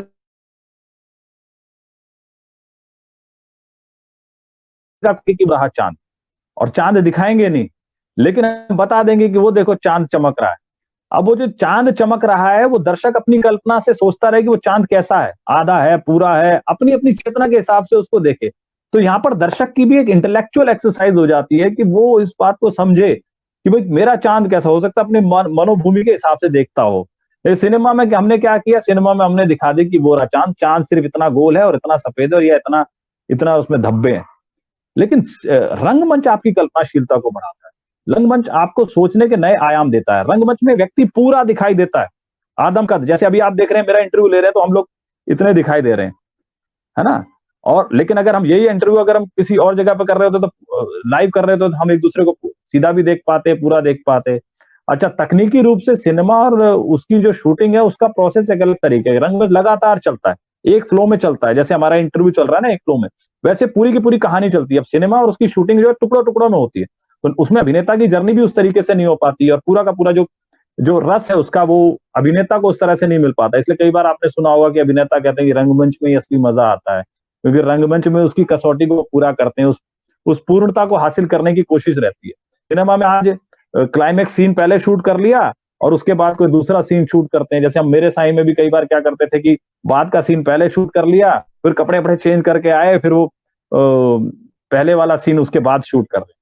और तकनीकी रूप से रंगमंच पर शायद उतना खर्चा नहीं होता जितना करोड़ों रुपए जो फिल्मों में लग जाता है। तो बहुत सारी चीजें, ये बेसिक डिफरेंस है। इस तकनीकी डिफरेंस पर भी काफी लंबी बात की जा सकती है, उसके बारे में भी काफी सारी चीजें कही जा सकती हैं, लेकिन दोनों माध्यमों का अपना अपना महत्व है, अपनी अपनी शक्ति है। पर सिनेमा जो आपको देता है वो रंगमंच नहीं देता। सिनेमा के अभिनेताओं को आप इतना ज्यादा पहचानते हैं, रंगमंच के अभिनेता के बारे में कुछ जानते ही नहीं।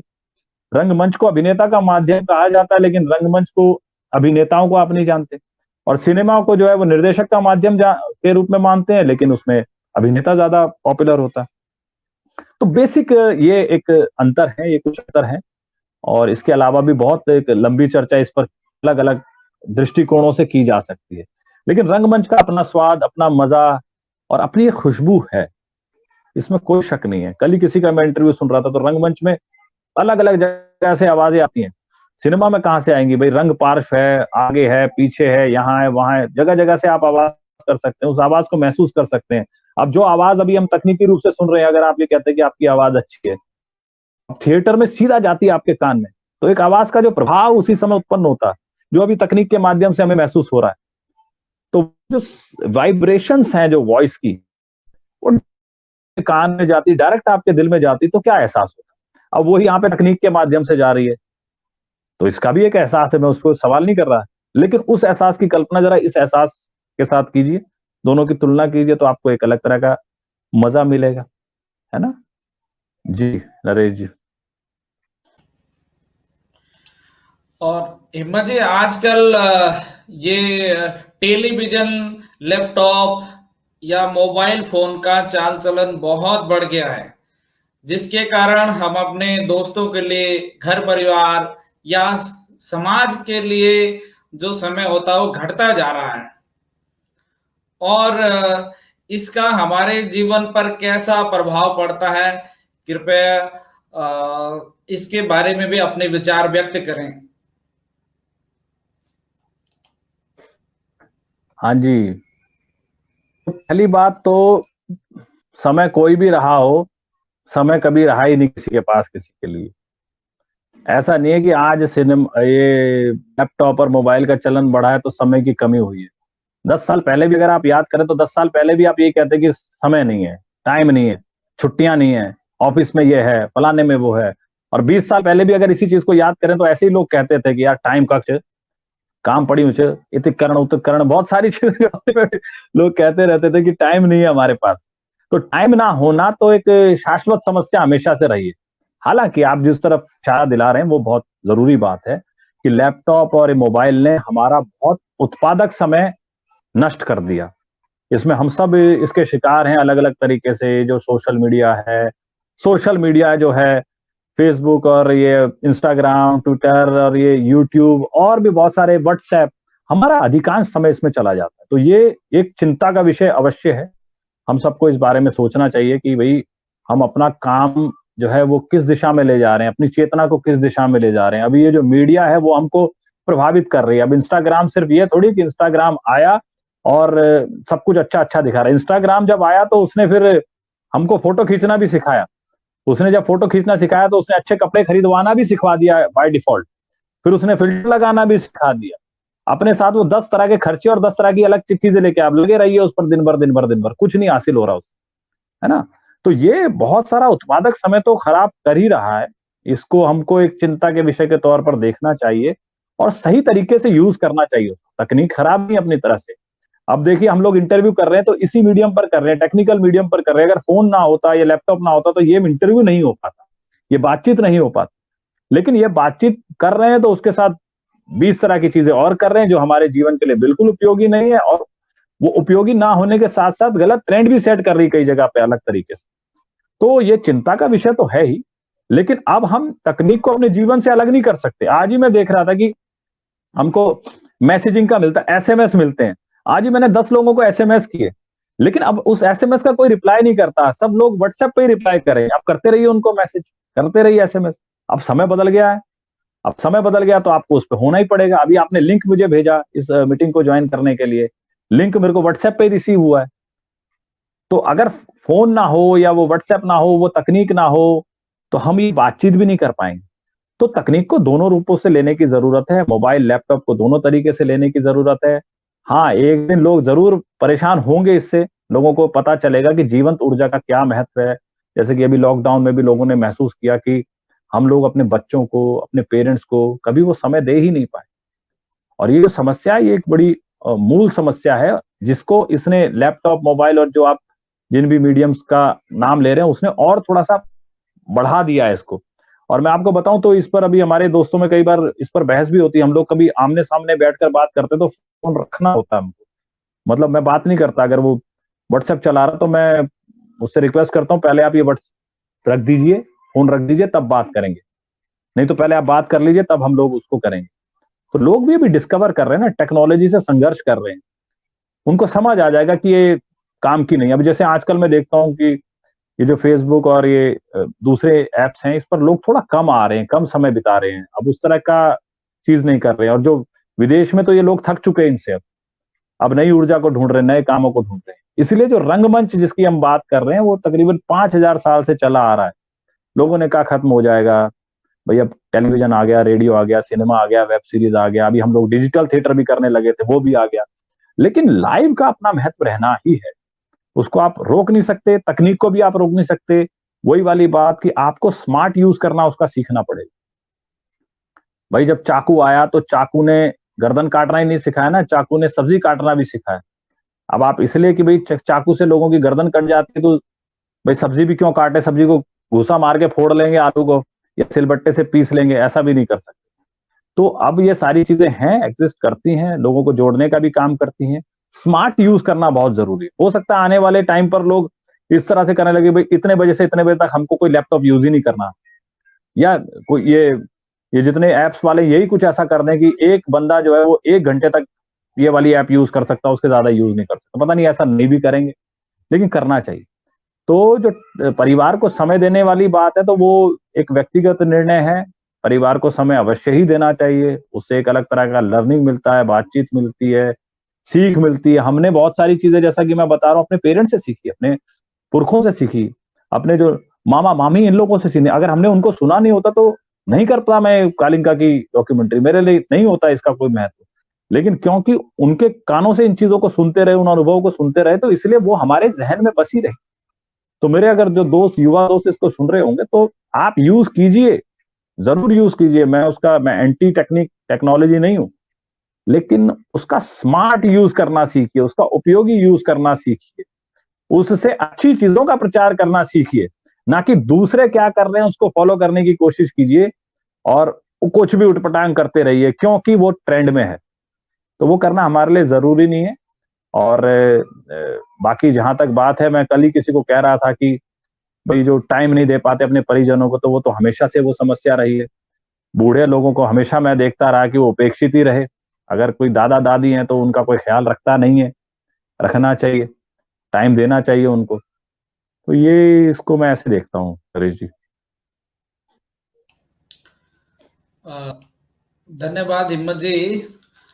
और मुझे लगता है कि आजकल की ऐसी फिल्में ज्यादा बन रही हैं जिनमें वेस्टर्न कल्चर ज्यादा दिखाया जाता है। जैसे कलाकारों के छोटे कपड़े, कोई गंदा सीन, खून खराबा, चाकू बंदूक, बमबारी, साजिश, ब्लैकमेल करना, बीड़ी सिगरेट गुटखा पान, शराब, भगवानों की मूर्ति का मजाक उड़ाना, इसे देखकर बच्चे भी वैसा ही सीखते हैं, क्योंकि उन्हें रियलिटी पता नहीं होता और इस कारण उनकी मानसिकता पर भी वैसा ही असर पड़ता है। आखिर आप बताएं कि हिंदुस्तान की सनातन संस्कृति समाज पर इसका असर कैसा रहेगा, या उसके हिसाब से ये ठीक है नहीं है? अच्छा, चलो यहाँ पर मैं भी आपसे एक बात पूछता हूँ कि आप ये बताएं कि भाई ये जो जितने भी जो उपमानों का आपने प्रयोग किया कि ये चीजें, ये चीजें, ये चीजें, ये चीजें, खून खराबा, ये क्या हमारे समाज में नहीं है क्या? या ये फिल्म वाले आरोपित करते हैं हम पे कि यार ये देखिए, मर्डर होता तो नहीं है लेकिन हम दिखाते हैं, फलानी चीज होती तो नहीं है लेकिन हम दिखाते हैं, ऐसा करते हैं क्या फिल्म वाले? एक्चुअली है क्या कि फिल्म वालों के पास एक दो तरह के उनके पास बहाने हैं, या दो तरह के उनके पास तर्क हैं। एक तर्क ये है कि भाई ये तो समाज में होती हैं चीजें, ये जो जितनी भी घटनाएं हैं, ये खून खराबा जिनकी आप बात कर रहे हैं, ये तो कहते हैं तो पार्ट ऑफ दी सोसाइटी है, तो जो सोसाइटी में हो रहा है वो हम दिखा रहे हैं। एक बात उनके पास ये है। दूसरा उनके पास तर्क ये है कि जब वो इन चीजों को दिखाते हैं तो लोग उसको भरपूर मात्रा में देखते भी हैं, उन्हीं फिल्मों को हिट भी कराते हैं, उनकी टिकटें भी खरीदते हैं, उसी पैटर्न को फॉलो भी करते हैं, तो उनको लगता है भाई हम तो, हमारा बिजनेस भी इससे चल रहा है, यानी कि लोगों को स्वीकृति मिलती है। जैसे मतदान में अगर आपने किसी को चुन लिया तो नेता के पास ये होता है ना कि भाई मेरे को चुन लिया, वो अपराधी हो या कुछ भी हो, लेकिन उसके पास ये रहता है कि मैं जो भी हूं, मेरे को लोगों ने चुना भाई, और मैं अपराधी नहीं भी हूं। क्यों? क्योंकि लोग, अगर मैं अपराधी होता तो लोग क्यों चुनते? तो पहली बात तो जो है, सिनेमा वालों के पास ये ऑप्शन है कि एक तो ये समाज में चीजें घटित हो रही हैं तो हम दिखा रहे हैं, मैं नहीं कह रहा कि दिखाना चाहिए नहीं दिखाना चाहिए, वो अलग सवाल है, लेकिन दूसरा उनके पास है कि हम दिखाते तो आप देखते क्यों हैं। तीसरी आपकी बात ये जरूर है कि सिनेमा एक बहुत ही स्ट्रांग मीडियम है, और जो उसमें दिखाया जाता है उसका बहुत गहरा प्रभाव पड़ता है, और सरकारों ने इस बात को समझा है। जैसे कि अगर आप देखें तो बीच में ये इस पर शोध भी हुआ था कि जो सिनेमा के पटल पर जो सिगरेट पीना और शराब पीना दिखाया जाता है, इससे युवा भ्रमित होते हैं। तो इसीलिए देखो कि आप सिगरेट और शराब के सीन्स पर अब लिखा हुआ आता है, चेतावनी आती है कि भाई ये सिगरेट पीना स्वास्थ्य के लिए हानिकारक है। तो मैं ये मानता हूं कि सबसे पहले तो अगर हम ये मानते हैं कि ये सब चीजें खराब हैं, तो पहली बात तो समाज में भी इन चीजों का आचरण ना करें। सबसे पहली बात कि हम ना सोचें खून खराबे के बारे में, ना उस तरह की हिंसा अपने मन में रखें, ना शरीर में रखें, ना समाज में रखें, ना पिए हम शराब। अभी लॉकडाउन हुआ था तो सबसे पहले किसको खोलने की मांग की गई? सबसे पहले खोलने की मांग की गई भाई ठेके खोली, और ठेकों पर लोग गए जिनके पास खाने के पैसे भी नहीं थे, वो लोग जाके वहां पे शराब खरीद रहे। क्यों खरीद रहे हैं शराब? और सरकार के पास तो तर्क है ना कि भाई लोग पीते हैं तो हमको इससे टैक्स भी मिलता है, तो हम इसको खोलते हैं। अब सवाल यह है कि अभी आप जैसे अपने ही प्रश्न में आपने ये कहा कि उनको सही चीजें नहीं पता है, तो भाई सही चीजें बताने की जिम्मेदारी किसकी है? सही चीजें बताने की जिम्मेदारी नरेश जी की है या हिम्मत जी की है, जो ये मानते हैं कि भाई ये चीजें खराब है। क्योंकि एक वर्ग तो मानता है कि यार ये चीजें खराब नहीं है, चीजें तो चल रही है, तो सिस्टम का हिस्सा है, इनसे तो हमें रोजगार भी मिल रहा है, हमारा काम भी चल रहा है, और सोसाइटी में ऐसी चीज हो रही है, तो हम तो बता रहे हैं लोगों को कि ऐसा होता है। तो हमें उनको बताना पड़ेगा कि भाई ये जो हिंसा है ये क्या कर रही है, ये शराब है ये क्या कर रही है, ये फलानी चीज क्या कर रही है ना? क्योंकि अगर आप उनको सीधा सीधा बोलेंगे कि भाई ये चीज है, तो सब लोग, भाई सबका व्यक्तिगत वो है ना, व्यक्तिगत वो है कि कौन क्या पहनता है, क्या करता है, क्या सोचता है। आप उनकी सोच पर हावी तब तक नहीं हो सकते जब तक आप उनको सही तर्क नहीं देंगे, सही दिशा नहीं देंगे, और दूसरी तरफ वाले लोग ज्यादा वाइब्रेंट नहीं दिखाई देंगे। मतलब अगर हम ये मानते हैं कि हमारी संस्कृति खराब हो रही, तो हमारी संस्कृति के तत्व क्या है, जब तक वो उनको दिखेगा नहीं, जब तक वो उसमें एक एहसास नहीं महसूस करेंगे कि भाई ये तो बहुत अच्छी चीज है, ये संस्कृति तो इसका ही हमें अनुपालन करना चाहिए, तो वेस्टर्न संस्कृति का पालन क्यों करेंगे? आयरनी ये है कि वेस्टर्न संस्कृति वाले लोग जो हैं, वो पश्चिमी संस्कृति वाले लोग, वो भारतीय संस्कृति को अपना रहे हैं। विदेशी कितने मैं यूट्यूब पे वीडियो देखता हूँ कि जो लोग उत्तराखंड के विदेशों में रह रहे हैं, वो वहां पर फुलदेई वाले त्योहार वगैरह ये मना रहे हैं, विदेश में रह के वो देसी त्योहार मना रहे हैं। ऐसा क्यों कर रहे हो? क्योंकि उनको पता है कि इस संस्कृति का भी अपना महत्व है। तो इसके लिए दो तीन तरीके से हमको समझना होगा। जो चीज हम सही समझते हैं उसको कन्विक्शन के साथ लोगों के सामने प्रस्तुत करना होगा। हमें भी पता होना चाहिए कि हमारी संस्कृति का ये महत्व क्या है। जैसे मैं ये जानता हूं कि हमारी जितनी भी चीजें, जितनी भी परंपरा, उनके पीछे एक वैज्ञानिक और तार्किक और समाज शास्त्रीय एक आलोचना है, उसका पता हमको भी होना चाहिए भाई। क्यों हम पिठाई लगाते हैं, क्यों पिठाई लगाते हैं, हमको पता होना चाहिए दूसरे को पिठाई लगाने से पहले। भाई स्वागत के लिए लगाते हैं, या यहाँ पर कुछ एक ग्लैंड होता है उसके लिए लगाते हैं, या एक एक दूसरे का सम्मान करने के लिए लगाते हैं, है बहुत उसके पीछे एक स्वागत क्यों करना चाहिए। तो जब ये सारी चीजें हमको पता होगी तभी तो हम डिलीवर कर पाएंगे। सिर्फ ये आइडिया फेंक देंगे कि नहीं पिठाई तुम भी लगाओ, तुम भी उनके पैर क्यों छूते हैं भाई, पैर क्यों छूते हैं, ये जब हमको पहले पता होगा उसके पीछे की भावना क्या है, तभी तो हम दूसरे को कहेंगे ना कि तू पैर छू, क्योंकि हमारी संस्कृति है। नहीं तो आप बोलते रहिए कि पैर छू पैर छू, उसे लगेगा यार मैं तो नए जमाने का आदमी, क्या पुरानी परंपरा बता रहे हैं। बताना पड़ेगा कि फुलदेई त्योहार का महत्व क्या है, क्या उसके पीछे के पूरा का पूरा प्राकृतिक संरक्षण छिपा हुआ है, कि क्या छिपा हुआ है उसके पीछे, है ना। ये सारी चीजें बताना बहुत जरूरी है और इसकी जिम्मेदारी हमारी है।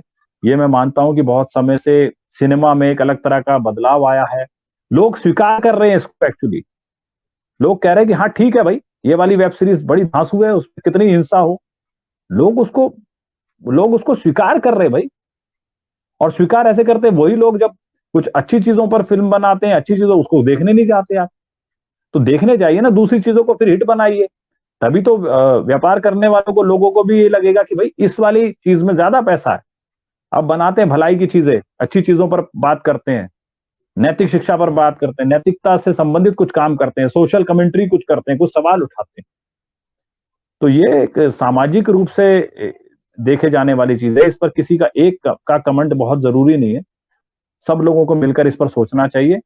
नहीं तो जिस तरह पे बहुमत जाएगा लोग उस तरह की चीजें करते रहेंगे। किसी के पहनावे पर अगर आप सवाल कर दें तो वो आपसे सवाल कर सकता है कि आप क्यों ऐसा बोल रहे हैं।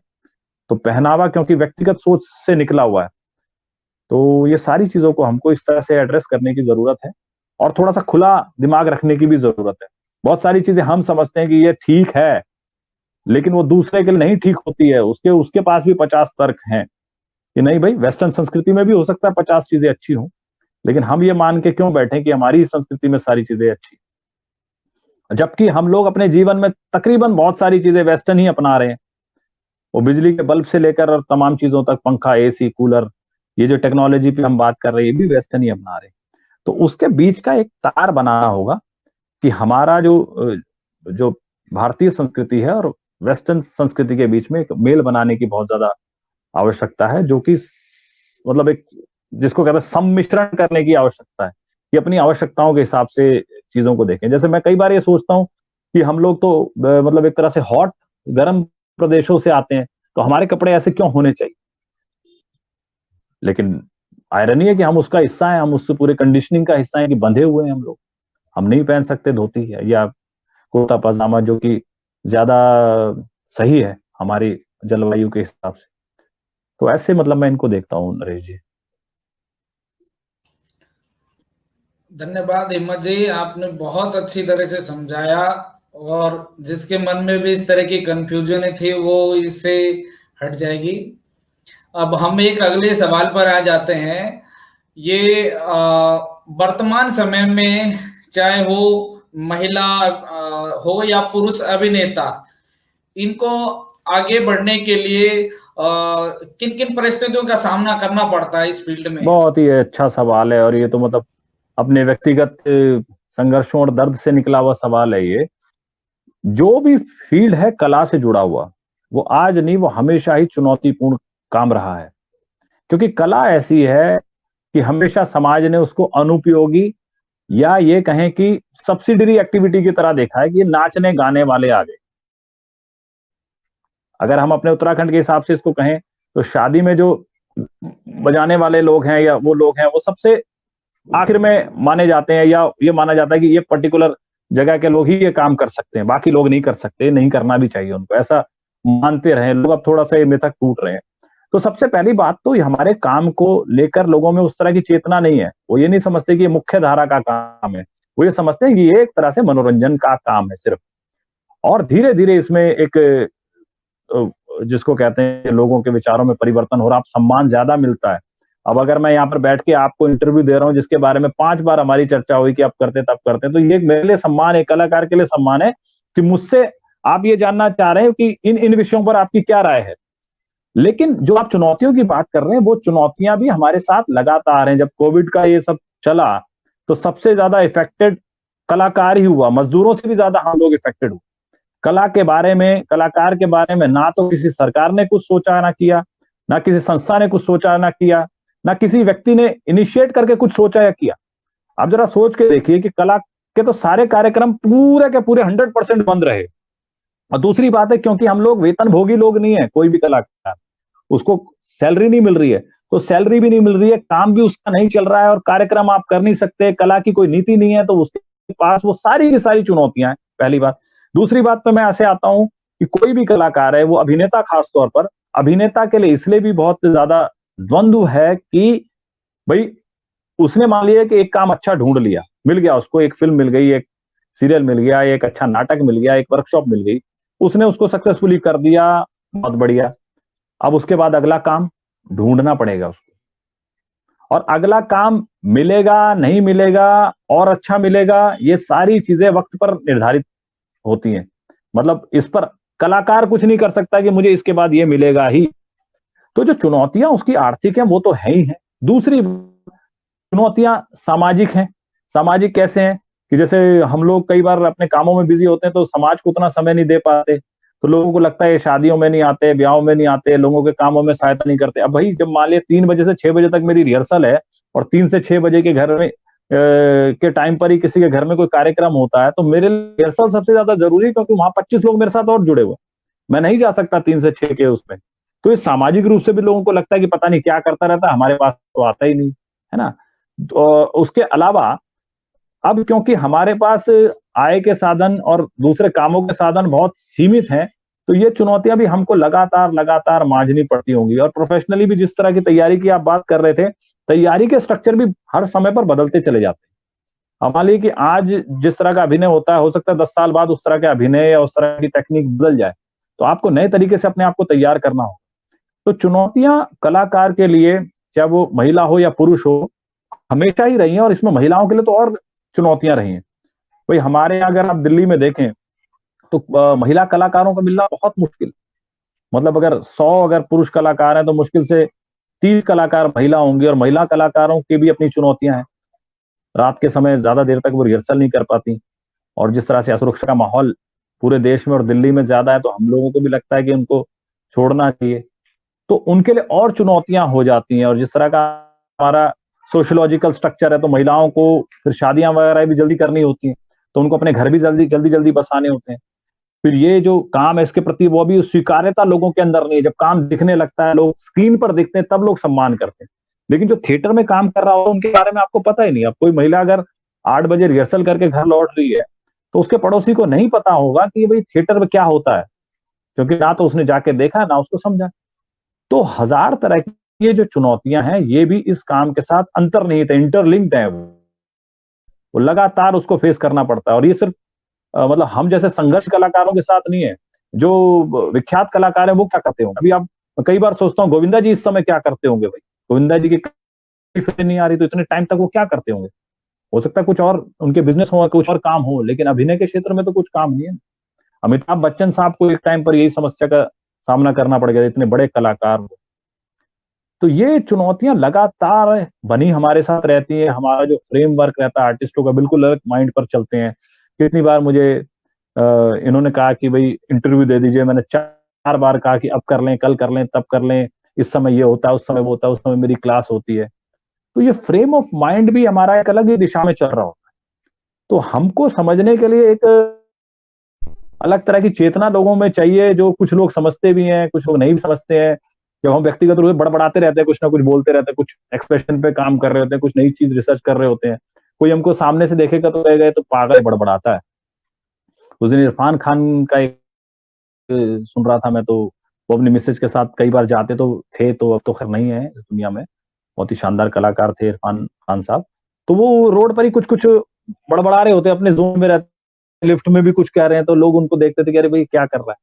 तो उनकी पत्नी कहती थी कि कम से कम ये बाहर मत किया करो, घर में ही किया करो जो करते हो।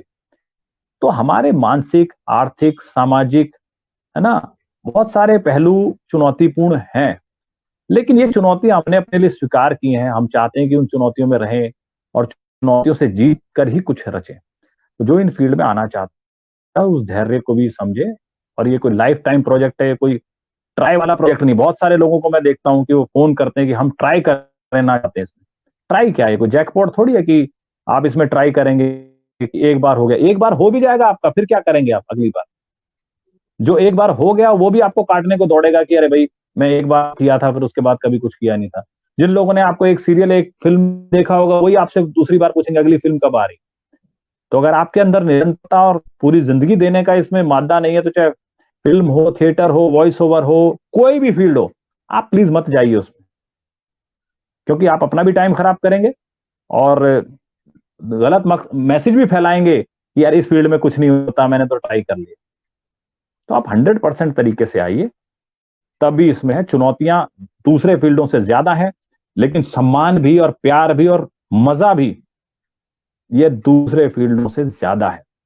अभी जब मेरा इंट्रोडक्शन इन्होंने किया तो दीपक भाई ने तो कितने अच्छे शब्दों का प्रयोग कि मधुर आवाज है, ऐसे कलाकार हैं, वैसे कलाकार हैं। ये सबको नहीं मिलता ना।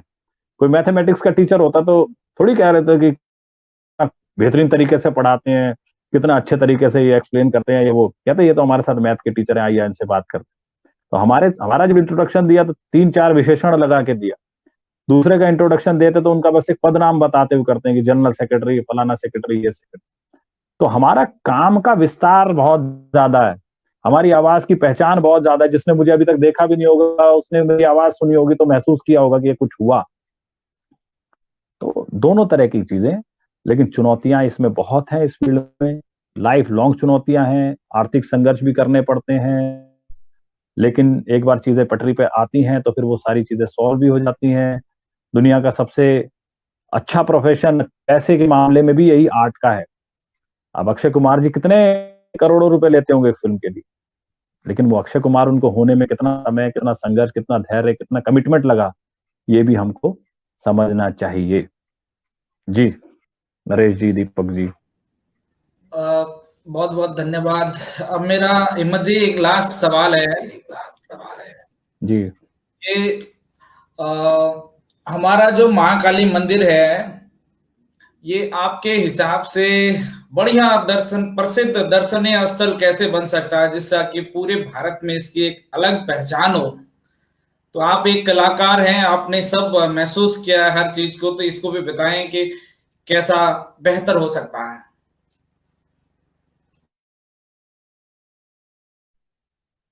सबसे बढ़िया बात तो ये है कि कोई भी मंदिर या कोई भी तीर्थ स्थल 2-3 कारणों से दर्शनीय और प्रसिद्ध होता है। एक तो उसकी अपनी जो शक्ति होती है, जो लोगों को एहसास होता है, जो लोग उससे जुड़ाव महसूस करते हैं, जिन लोगों को, जिसको कहते हैं एक्चुअल प्रूफ।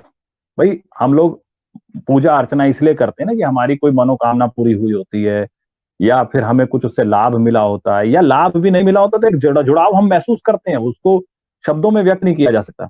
तो सबसे पहले तो लोग जब एक्चुअली उस प्रूफ को महसूस करेंगे तो जाएंगे, सबसे पहली बात तो ये। लेकिन आपका सवाल है कि हम लोग तो इस बात को मानते हैं कि सबने कुछ ना कुछ एक्सपीरियंस किया है।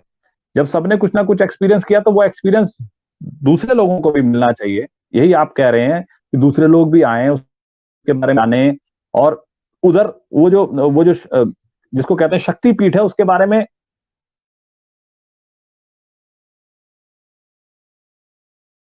दर्शन करने आए।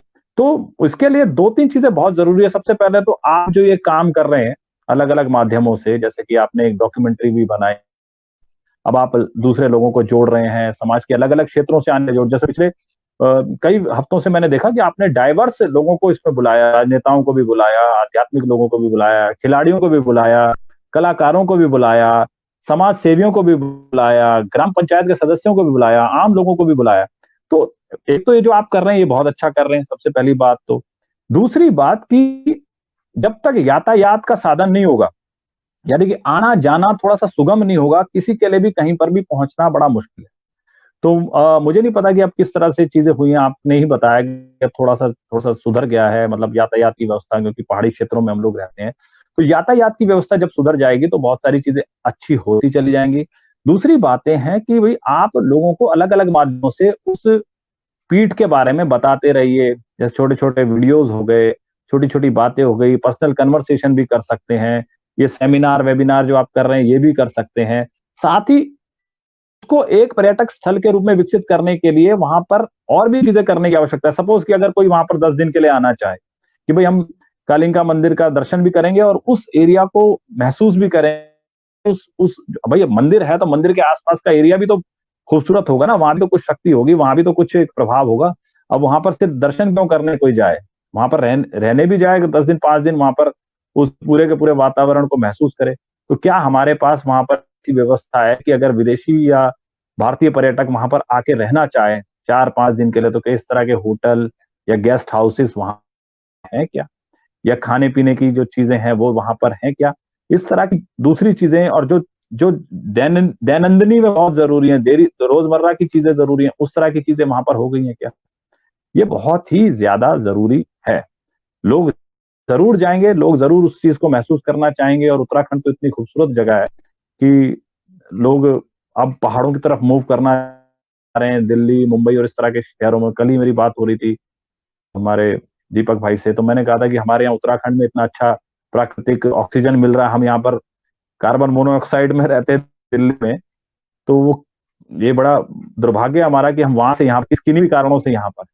तो ये सारी चीजें जब तक हम लोग प्रोवाइड नहीं करवा पाएंगे तो लोगों में उस तरह का विस्तार नहीं हो पाएगा। अगर हम दूसरे भी शक्तिपीठ या सिद्धपीठ देखें तो वहां पर सुविधाएं धीरे धीरे धीरे लोग विकसित करते चले गए, और विकसित करने की वजह से ही लोग अब वहां पर जाते हैं।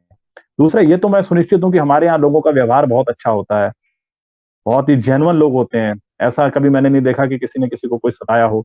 तो इस चीज से तो मैं सुनिश्चित हूँ कि वहां पर जो जाएगा लोगों के व्यवहार से खुश होते हुए ही जाएगा। तो लोग हमारे यहाँ बहुत अच्छे हैं, मेहनती हों, और इस तरह की सुविधाएं थोड़ी सी करना है, इसमें सरकार का भी बहुत महत्वपूर्ण योगदान है। सरकार को भी करना चाहिए। अब सड़क तो हम लोग नहीं बना सकते ना लंबी, एक सड़क से दूसरी सड़क नहीं जोड़ सकते। गेस्ट हाउसेस हो सकता है कोई प्राइवेट स्तर पर बना दे, कलाकार के स्तर पर जो आप काम कर रहे हैं वो हम कर ही सकते हैं, उसमें कुछ सरकारी अनुदान की आवश्यकता नहीं है, ये काम हम भी कर सकते हैं, छोटे छोटे वीडियोस बना सकते हैं, या सेमिनार कर सकते हैं, वेबिनार कर सकते हैं। हो सकता है कुछ नाटक किए जा सके, मुझे नहीं पता कैसे किए जा सकते हैं, हो सकता है जिस तरह की डॉक्यूमेंट्री थी उसमें बहुत सारे जो ऐतिहासिक महत्व की जो घटनाएं थी उन पर नाटक भी बना सकते हैं, उसमें भी कोई दिक्कत वाली बात नहीं, नाटक के माध्यमों से भी कह सकते हैं। या वो कुछ ऐसे वीडियो के उस पर्टिकुलर इंसिडेंट के बारे में लोगों को बताने के लिए, तो कला भी इस मामले में बहुत सही भूमिका निभाता ही है और निभाता रहा ही है। कला का भी हमेशा अक्सर इस तरह की सहायता ली है। अब एक टाइम पर जब संतोषी माता जी की फिल्म आई थी तो कितनी सुपर हिट फिल्म हुई थी, मतलब उस समय की सबसे सुपर डुपर हिट थी फिल्म थी, तो लोग उस बारे में अवेयर भी हुए और ये सारी चीजें जाने भी। तो 2-3 चीजें मूल रूप से होना बहुत आवश्यक है। एक तो यातायात के साधन का होना आवश्यक है, लोगों में अपने उस सिद्ध पीठ को लोगों के साथ शेयर करने की भावना होना भी बहुत जरूरी है कि भाई ये देखिए हमारे यहाँ पर इस तरह का ये सिद्ध पीठ है, और उसके उसके आध्यात्मिक और जो कहते हैं कि समाज सोशलॉजिकल फैक्टर्स हैं वो भी बताना बहुत जरूरी है, तभी लोग उससे जुड़ पाएंगे।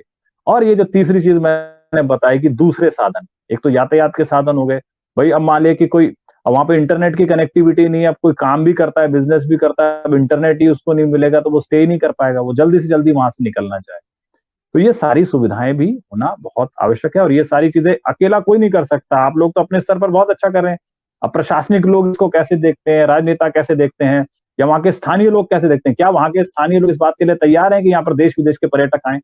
क्या वो उनसे अब मान लिया कोई जर्मनी से आना चाहे, कोई इंग्लैंड से आना चाहे, या कहीं से आना चाहे, तो क्या हम लोग उनको रिसीव करने के लिए तैयार हैं, उस बदलाव के लिए तैयार हैं कि यार हमारे लखौरा में कोई जापान से कोई पर्यटक आए हैं, तो उन जापान के पर्यटकों का क्या स्वागत और क्या रिसेप्शन होगा, इसके लिए क्या हम तैयार हैं? वो बहुत जरूरी है। वो वैश्विक सोच, किसी भी पीठ को, किसी भी प्रोजेक्ट को, किसी भी बात को आगे बढ़ाने के लिए वैश्विक सोच का होना बहुत ही ज्यादा जरूरी है।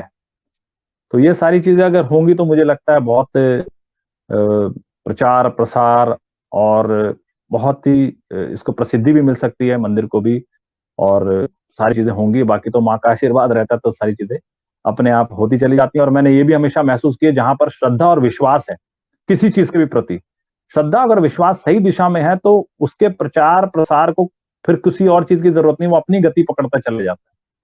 तो अगर सही दिशा में काम हो रहा है तो वो अपनी दिशा में जाएगा ही। तो thank you so very much. हिम्मत दा, आपने बहुत अच्छी जानकारी दी और हमें आप पर गर्व होता है कि हमारे क्षेत्र के आप एक अच्छे अभिनेता है और बड़ी अरे बहुत खुशी भी बहुत होती है। जी, और माँ काली आपको स्वस्थ रखे, सुखी रखे, बहुत बहुत जीवन धन्यवाद। में आपका मार्गदर्शन करे, यही आपसे माँ से आशा है। और दीपक भाई, आगे आप हिम्मत भाई से कुछ कहना चाह रहे हैं? पूछना चाहता था आपसे कि एक तो जो मतलब जो ये अगर कोई करियर बनाना चाहता है, जैसे आपने बताया, तो वो कोई एक जैसे हमारे हम बचपन से ही जब स्कूल में जाते हैं तो छोटे-छोटे प्रोग्राम होते रहते हैं स्कूलों में। तो वहाँ से शायद वो एक शुरुआत बच्चे कर लेते हैं कि हाँ, एक एक्टिंग का, और वो मतलब गाँव में ऐसा होता है कि कोई छोटे फंक्शन होते हैं तो वहाँ स्कूलों में लोग इस तरह के फंक्शन शुरू कर देते हैं। तो क्योंकि एक्टर होने के लिए मुझे लग रहा है एक बचपन से ही क्योंकि ये तो एक ऐसा एक्सपीरियंस है कि 1-2 साल में या 3 साल में, 4 साल में नहीं आने वाला है। ये कंटिन्यू काम करने से, यानी 10 साल, 5 साल बाद एक बहुत बड़ा आप एक्टर बन सकते हो। लेकिन ऐसा भी है कि बहुत सारे लोग हैं जो बहुत अच्छी एक्टिंग करते हैं, लेकिन कहीं न कहीं एक चांस नहीं मिल पाता है, ये भी एक बड़ा रीज़न रहा है। मैं आपसे ये पूछना चाहता हूँ कि हमारे उत्तराखंड में जो गाने बनाते हैं, जो एक्टर कर रहे हैं, इन सब ने क्या रियल में ये थिएटर करके आते हैं, या फिर आपका क्या अनुभव है इसके ऊपर? और दूसरा मैं ये कहना चाहता हूँ कि अगर कोई चाहता है कि वो मतलब ये एक्टिंग को सीखे, यानी एक प्रॉपर तरीके से नॉलेज ले, पहले तो वो स्कूलों में या 12th तक अपना जो भी वो प्रोग्राम कर रहा है, वो करता रहे। लेकिन उसके बाद वो कैसे, कहाँ थिएटर को जॉइन करे, कहाँ उसको एक रास्ता कहाँ मिलेगा मतलब? क्योंकि हमारे क्षेत्र में मैंने देखा है लोग डांस तो करते हैं, लेकिन बहुत सारे लोगों को थिएटरों की नॉलेज नहीं होती है और नाटकों में काम नहीं कर पाते हैं। तो वो कहाँ जाके करें मतलब? अ, एक तो आपकी जो शैली है प्रश्न पूछने की, जिसमें एक प्रश्न में आप कई प्रश्न पूछते हैं, ये बहुत ही बढ़िया बात है कि एक ही तीर से कई शिकार आप कर दें। तो आपके प्रश्नों में मुझे लगता है बहुत सारे प्रश्नों के तो आपके जवाब दे नहीं पाया मैं, क्योंकि वो बहुत सारे अलग अलग तरीके से प्रश्न थे। तो कोशिश करता हूँ कि इस बारे में आपको मैं बताऊं। सबसे पहले तो मैं आपको ये बताऊं कि जो रंगमंच, थिएटर और अभिनय है, इसके ना उप शाखाएं बहुत सारी हैं। ये आपने मौका दिया तो मैं बता सकता हूँ कि रंगमंच का मतलब सिर्फ ये नहीं है कि आप एक्टिंग करें रंगमंच में। रंगमंच एक स्पेसिफिक और स्पेशलाइज्ड फील्ड है जिसमें एक्टिंग उसमें से एक भाग है। अब एक्टिंग के अलावा अगर कोई लाइट डिजाइनिंग, मतलब लाइट को कैसे प्रयोग करना है, कैसे अभिनेताओं के चेहरे दिखाने हैं, एक समय कालखंड कैसे दिखाना, ये भी एक प्रभावी और बहुत इंपॉर्टेंट और बहुत स्पेसिफिक फील्ड है। लाइट डिजाइनिंग, लाइट ऑपरेटिंग, ये दो अलग अलग तरह की चीजें हैं। तो कोई लाइट डिजाइनर बन सकता है, कोई थिएटर का मेकअप, थिएटर या फिल्मों का मेकअप, मेकअप आर्टिस्टों को इतना पैसे बनता है कि एक पूरा का पूरा मेकअप, किसी की एज दिखानी है, किसी को बड़ा दिखाना है, किसी को छोटा दिखाना है, किसी को कुछ कैरेक्टर देने हैं, किसी का पूरा रूप बदलना है, किसी के बाल लगाने हैं, ये अपने आप में मेकअप का काम है। थिएटर की राइटिंग, फिल्मों की राइटिंग, राइटर्स की इतनी जरूरत है, अच्छे कॉन्सेप्ट की इतनी जरूरत है, कोई लेखक बन सकता है ना। एक पूरा प्रोडक्शन मैनेजमेंट होता है कि उस नाटक या उस फिल्म को करने के लिए भाई कैसे मैं सारी चीजें संभालूंगा। एक पूरा का पूरा फिल्म की लोकेशन ढूंढने वाला एक व्यक्ति होता है, लाइन प्रोड्यूसर होता है, जो बहुत सारी चीजों को अलाइन करता है। तो उसी आर्ट में बहुत सारे और भी सब फील्ड जुड़े हुए हैं। एक पूरा का पूरा काम इसी बात पे, जैसे आपने कहा स्कूलों में थिएटर टीचिंग वगैरह भी मैं करता रहा, बच्चों को स्कूलों में वर्कशॉप देना या उस तरह की, एक पूरा का पूरा आर्ट टीचिंग का एक क्षेत्र है। मतलब इसमें म्यूजिक हो गया, थिएटर हो गया, स्कल्पचर हो गया, पेंटिंग हो गया, ये सारी चीजें अगर उत्तराखंड की सरकार कल ये कह दे, मेरी बात अगर हो सके तो पहुंचा दीजिएगा, कि भाई सारे स्कूलों में या कुछ स्कूलों में मॉडल के तौर पर हम लोग रंगमंच के शिक्षक नियुक्त करना चाहते हैं। मान लीजिए 50 स्कूलों में रंगमंच के शिक्षक नियुक्त करना चाहते हैं, और वो जो उत्तराखंड में जो फंड होता है उसी से उसको पेमेंट करें वो, तो क्या 50 स्कूलों के बच्चे रंगमंच के बारे में जानेंगे नहीं, सीखेंगे नहीं क्या?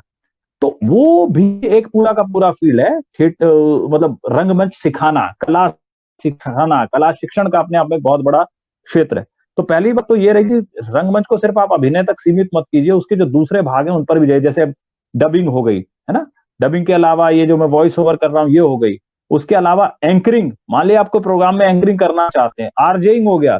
अब ये जो यूट्यूबर होने लगे, ब्लॉगर होने लगे, ये क्या है, ये सारी चीजें उसी के जो एक विस्तृत हिस्से हैं। भाई ब्लॉगर भी तो एक तरह का अभिनय कर रहा है ना उसमें, वो मतलब वास्तविक स्थितियों में कहीं ना कहीं वो उतार चढ़ाव और उस तरह की शैली का प्रयोग करके उसको दिखा रहा है, उसमें संगीत डाल रहा है, उसको पूरा का पूरा एक पैकेजिंग की तरह प्रस्तुत कर रहा है उसको। तो ये भी कहीं ना कहीं वो इंटरलिंक्ड सब्जेक्ट है। तो एक तो पूरे बड़े तरीके से देखे, सिर्फ ये ना देखे कि मुझे एक्टिंग करनी, पहली बात। और एक्टिंग करनी है, एक्टिंग सीखनी है, एक्टिंग समझनी है। इसमें आपने एक सवाल ऐसा भी पूछा कि जो हमारे विभिन्न कलाकार हैं वो क्या एक्टिंग सीख के आते हैं कि नहीं सीख के आते। ये तो मुझे नहीं पता कि वो एक्टिंग सीख के आते हैं कि नहीं सीख के आते, लेकिन जितने कलाकारों को मैं जानता हूँ उसमें से कुछ प्रशिक्षित भी होते हैं अलग अलग एक्टिंग स्कूल से, ड्रामा स्कूल से, या म्यूजिक कर रहे हैं तो म्यूजिक के स्कूल से सीखते भी हैं, वो कोर्स भी कर रहे होते हैं। और कुछ लोग ऐसे प्राकृतिक रूप से कर रहे होते हैं, उन्हें लगता है कि हम लोग नेचुरली इस चीज को कर सकते हैं। लेकिन दोनों लोगों के अपने अपने महत्व हैं, सीखने का अपने महत्व हैं और प्राकृतिक रूप से करने के अपने महत्व हैं। ऐसा भी नहीं कहा जा सकता कि जो सीखने वाला है वही बहुत अच्छा कर रहा है। कई बार इसको ऐसे देखते हैं लोग, कई बार सीखने से आदमी बस स्टिफ भी हो जाता है। लेकिन मैं हमेशा इस बात को कहता हूँ कि सीखिए, प्राकृतिक रहिए। आप अवेयर रहिए कि सीखना क्यों जरूरी है और कितना सीखना और कैसे सीखना बहुत जरूरी है। अच्छा, अब सब आया कि इसको हम कैसे सीख सकते हैं, कहाँ सीख सकते हैं। अगर थिएटर की बात करें तो थिएटर जो है वो अलग अलग माध्यमों से सीख सकते हैं। एक तो स्कूल और कॉलेज में अपने अपने तरीके से आप करते रहिए। दूसरी बात है, क्योंकि ये भी एक अनफॉर्चुनेट बात है कि देश में थिएटर और कला शिक्षण के केंद्र बहुत ही ना के बराबर है, ऊंट के मुंह में जीरे के बराबर। नेशनल स्कूल ऑफ ड्रामा एक है जिसमें 26 लोगों को पढ़ाया जाता है, उसके अलावा उसके कुछ रीजनल सेंटर है जिसमें 20-20 लोगों को पढ़ाया जाता है। कुल मिला के 100 लोगों को भी मुझे लगता है कि वो एक साल में डायरेक्ट शिक्षा देते हैं। उसके अलावा कुछ उसके विस्तार कार्यक्रम है। इसी तरह से MP, Madhya Pradesh school of drama, BNA, Chandigarh, इस तरह के इंस्टीट्यूट हैं। कुछ डिपार्टमेंट्स में एमए की और बीए की थिएटर की पढ़ाई होती है, कला की पढ़ाई होती है, लेकिन वो सब की सब चीजें बहुत कम और छोटे स्तर पर है। लेकिन मैं कहता हूं कि अगर आपको कला के क्षेत्र में जाना है तो अपनी एक नैसर्गिक ऊर्जा पर भी काम करते चले जाइए। जैसे कि आप अपनी तैयारी खुद क्यों नहीं करते हैं धीरे धीरे धीरे धीरे। वॉइस की एक्सरसाइजेस पर बात हुई, आप क्यों नहीं, आपके पास इतनी सारी चीजें अवेलेबल हैं, बहुत सारे लेक्चर्स आपके पास अवेलेबल हैं, बहुत सारे काम करने के तरीके आपके पास अवेलेबल है। जितने यूट्यूबर बने हैं, ब्लॉगर बने हैं, उन लोगों ने कहीं पे पहले ट्रेनिंग नहीं ली, पहले उन्होंने धीरे धीरे धीरे धीरे चीजों को समझा, नेट पर चीजों को खंगाला, फिर देखा। तो इसी तरीके से मैं कई बार, मेरे पास कुछ युवा अभिनेताओं की बातचीत आती तो मैं उनको एक हफ्ते का यही टास्क देता हूँ कि आप डेली एक अभिनेता का इंटरव्यू सुन लीजिए। इंटरव्यू सुनने से क्या होगा कि आपको की नोट्स मिलते चले जाएंगे कि यार अभी आपको कितना काम जिंदगी में करने की आवश्यकता है, या उनको ये पता चल जाएगा उनका संघर्ष क्या है। या उसके थ्रू हो सकता है आप किसी अभिनेता को सुन रहे हो, वो कहे कि मैंने एनएसडी से ट्रेनिंग ली, तो आपको वहां पर ये पता चल जाएगा एनएसडी क्या है। अब वहां से आपकी एनएसडी की भी सर्च शुरू हो जाती है। या हो सकता है कोई अभिनेता आपसे बात कर रहा है, उसने वो ये कहे कि मैंने तो कभी ट्रेनिंग ली ही नहीं, लेकिन मैंने फलाने गुरु के साथ काम किया, फलाने डायरेक्टर के साथ काम किया, तो आपको लगेगा अरे वो वाले डायरेक्टर हैं। या इस तरह से डायरेक्टर के अंडर में भी काम करके किया जा सकता है। कई लोग थिएटर ग्रुप से ही ट्रेंड होते हैं, वो कभी किसी स्कूल में नहीं जाते हैं। मैं भी अपना उदाहरण दूं, मैंने कभी किसी स्कूल से फॉर्मल ट्रेनिंग ले ली थिएटर की, लोगों के साथ करते करते जैसे जोड़ तोड़ के जो करा वो करा, अभी भी लगातार सीखने की कोशिश रहती। तो ये अलग अलग तरीके से एक्सप्लोर करने की जरूरत है। और कला के माध्यम, कला के बारे में कहा जाता है कला सीखी भी जा सकती है, सिखाई भी जा सकती है, लेकिन ये बहुत ही ज्यादा जरूरी है कि आप ये भी समझें कि कला सिर्फ ऐसी नहीं कि किसी संस्थान में ही रहकर सीखी जा सकती, उसको सीखने के अपने तरीके भी हो सकते हैं जो व्यक्तिगत रूप से भी डिजाइन किए जा सकते हैं और गलती करके भी सीखे जा सकते हैं, ट्रायल एंड एरर मेथड पर भी सीखे जा सकते हैं।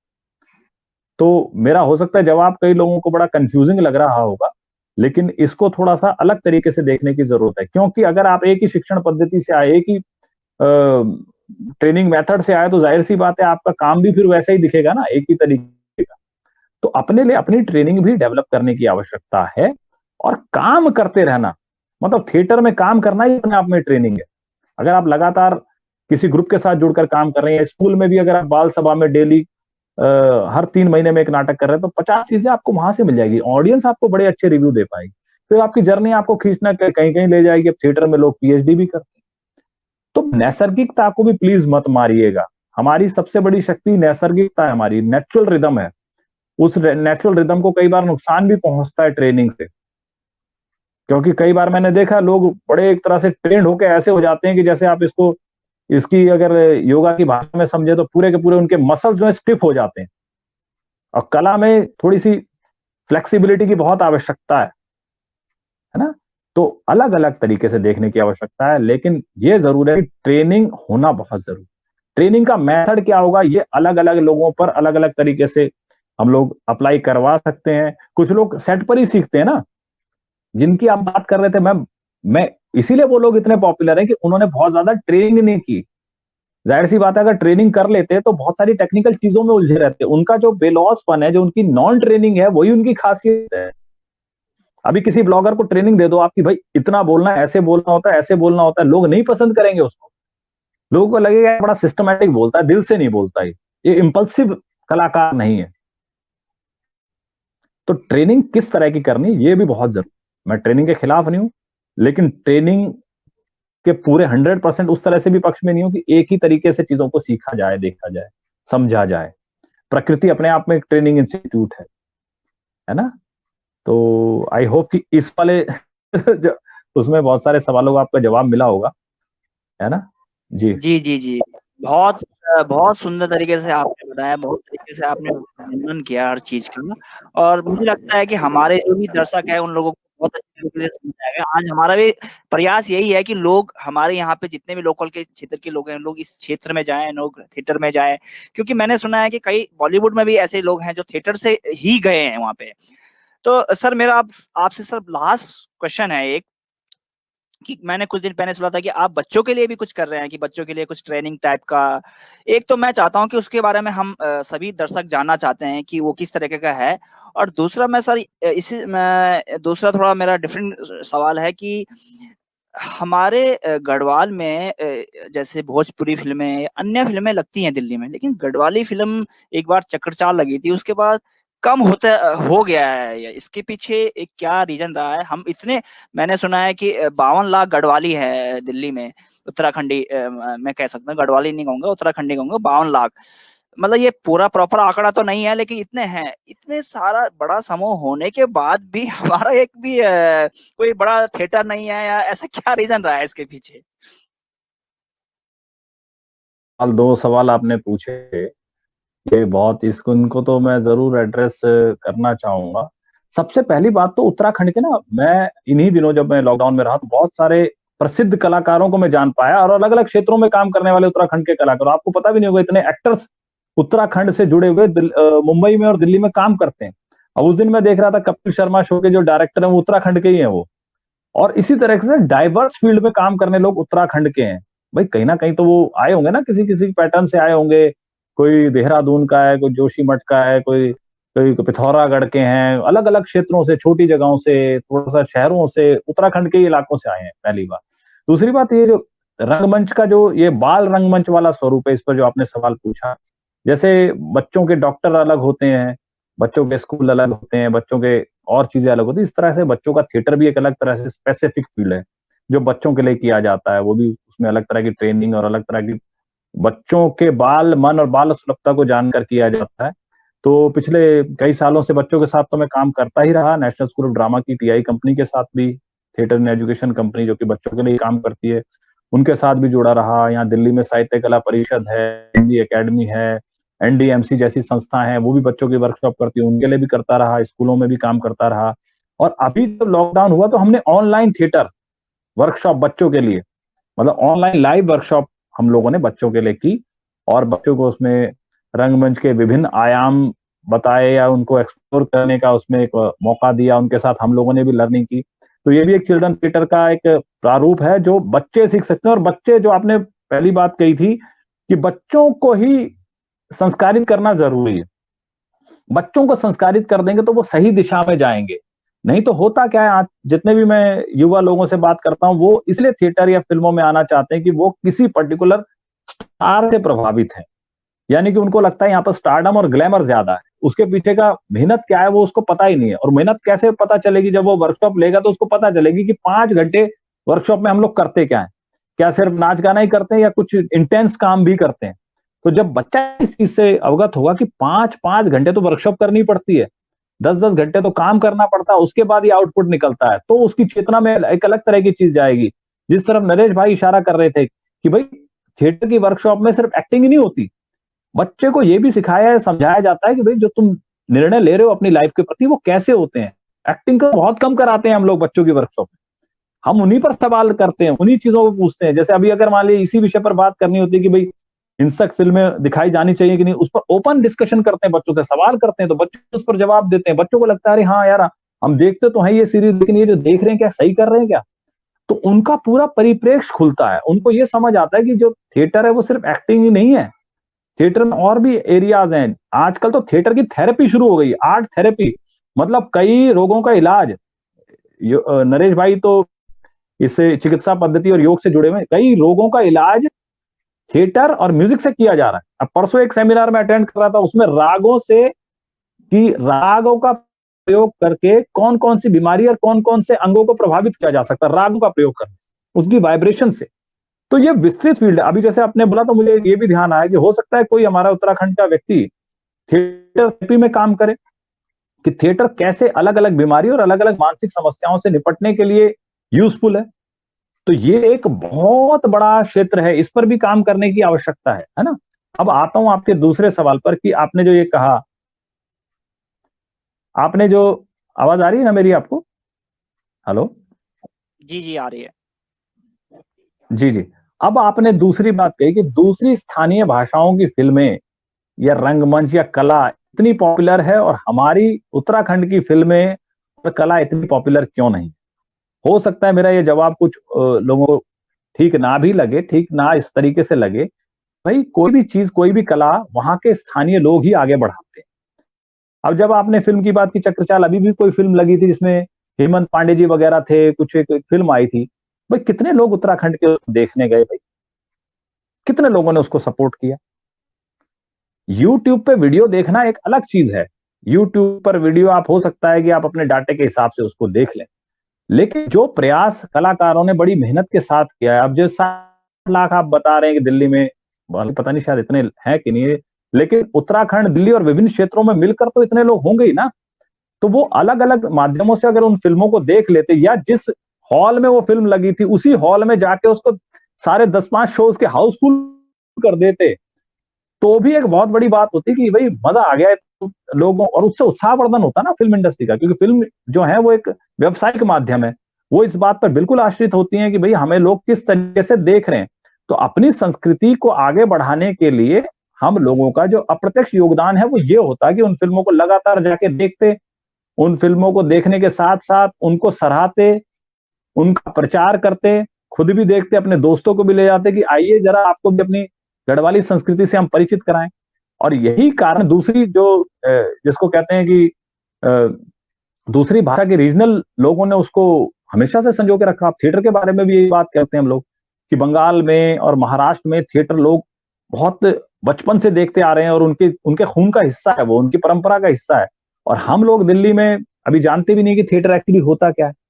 तो अगर हमारे उत्तराखंड के लोग चेतना के साथ और सहयोग के साथ उन फिल्मों को आर्थिक रूप से टिकट लेके देखने जाएंगे, तभी उनका प्रचार प्रसार होगा ना, क्योंकि फिल्म मेकिंग एक बहुत महंगा माध्यम है, करोड़ों रुपए लग जाते हैं उसकी शूटिंग करने में, कलाकारों की पेमेंट में और पूरी प्रोडक्शन वैल्यू में और उसके प्रचार में और उसमें फिर उसको सिनेमा में लगाने में। उन करोड़ों रुपए का जो उन्होंने खर्चा किया है, वो अगर हम सब लोग मिलकर उन फिल्मों को देखने नहीं जाएंगे या उन कार्यक्रमों को देखने नहीं जाएंगे या उन बातों को करने नहीं जाएंगे, तो उसका प्रचार प्रसार तो फिर एक कागजी बात रह जाएगी। यहाँ पर एक और बात मैं ऐड करता हूँ, अभी हमने रंगमंच की बात की है, हमने रंगमंच में अभी गढ़वाली में भी वर्कशॉप करने की बात सोची थी कि गढ़वाली में वर्कशॉप करें, और हमने उसको फैला दिया। 3-4 बच्चों का उसमें इनरोलमेंट आया और 3-4 बच्चों के साथ फिर वर्कशॉप करना ऑनलाइन मुश्किल था। अब आप एक बात बताइए, 60 लाख अगर गढ़वाल के लोग हैं, तो क्या हमको 10 बच्चे भी नहीं मिल सकते बच्चों की गढ़वाली में वर्कशॉप करवाने के लिए? तो फिर हमें तो फिर एक क्वेश्चन अपने आप से करना पड़ेगा ना कि फिर हम किस संस्कृति की बात कर रहे हैं। संस्कृति को बचाने के लिए तन, मन और धन तीनों से काम करने की जरूरत है। करते रहिए तन से काम, करते रहिए मन से काम। अब भाई धन से काम नहीं करोगे तो वहां पर कोई सांस्कृतिक कार्यक्रम करने कैसे आएगा? वो कलाकार क्या करेगा वहां पे जाकर? तो हम तो कलाकार तो अपनी तरफ से फेंकने को तैयार है। कितने उत्तराखंड के बता तो कितने कलाकार है, बतेरे कलाकार पड़े हुए जो कि प्यार भी करते हैं, काम भी करना चाहते हैं, लेकिन जब तक जनता उसको देखेगी नहीं, जब तक जनता उसको सराहेगी नहीं, जब तक जनता उस पर हर तरीके से योगदान नहीं करेगी तो वो चीज आगे नहीं बढ़ सकती। यही मैं कह रहा हूं कि महाराष्ट्र में लोग थिएटर को पैसे दे के देखने जाते हैं, टिकट दे के देखने जाते हैं, उससे एक अलग तरह की वैल्यू और एक तरह का कॉन्फिडेंस क्रिएट होता है।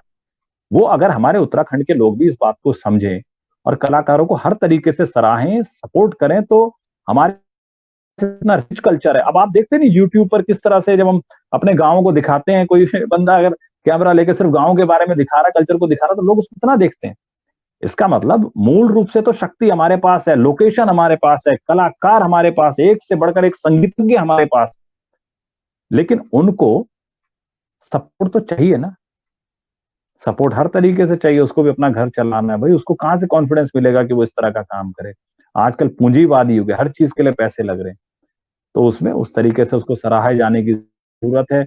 अगर एक फिल्म लगी थी तो उस फिल्म में पूरे परिवार के साथ उनको जाना चाहिए था, पूरे फैमिली। अभी दिल्ली में कितने सारे क्षेत्र हैं जहां सिर्फ गढ़वाली ही गढ़वाली रहते हैं, 2-4 शोज वहां भी उस एरिया में लगवा देते तो सब लोगों को जाना चाहिए था, लेकिन पता नहीं गए कि नहीं गए, क्या कलेक्शन रही। लेकिन इतना मैं जानता हूं कि उतना उत्साहित करने वाला वो नहीं रहा होगा, जिसकी वजह से दूसरी या तीसरी या 5वीं या 10वीं या 20वीं फिल्म नहीं बनी।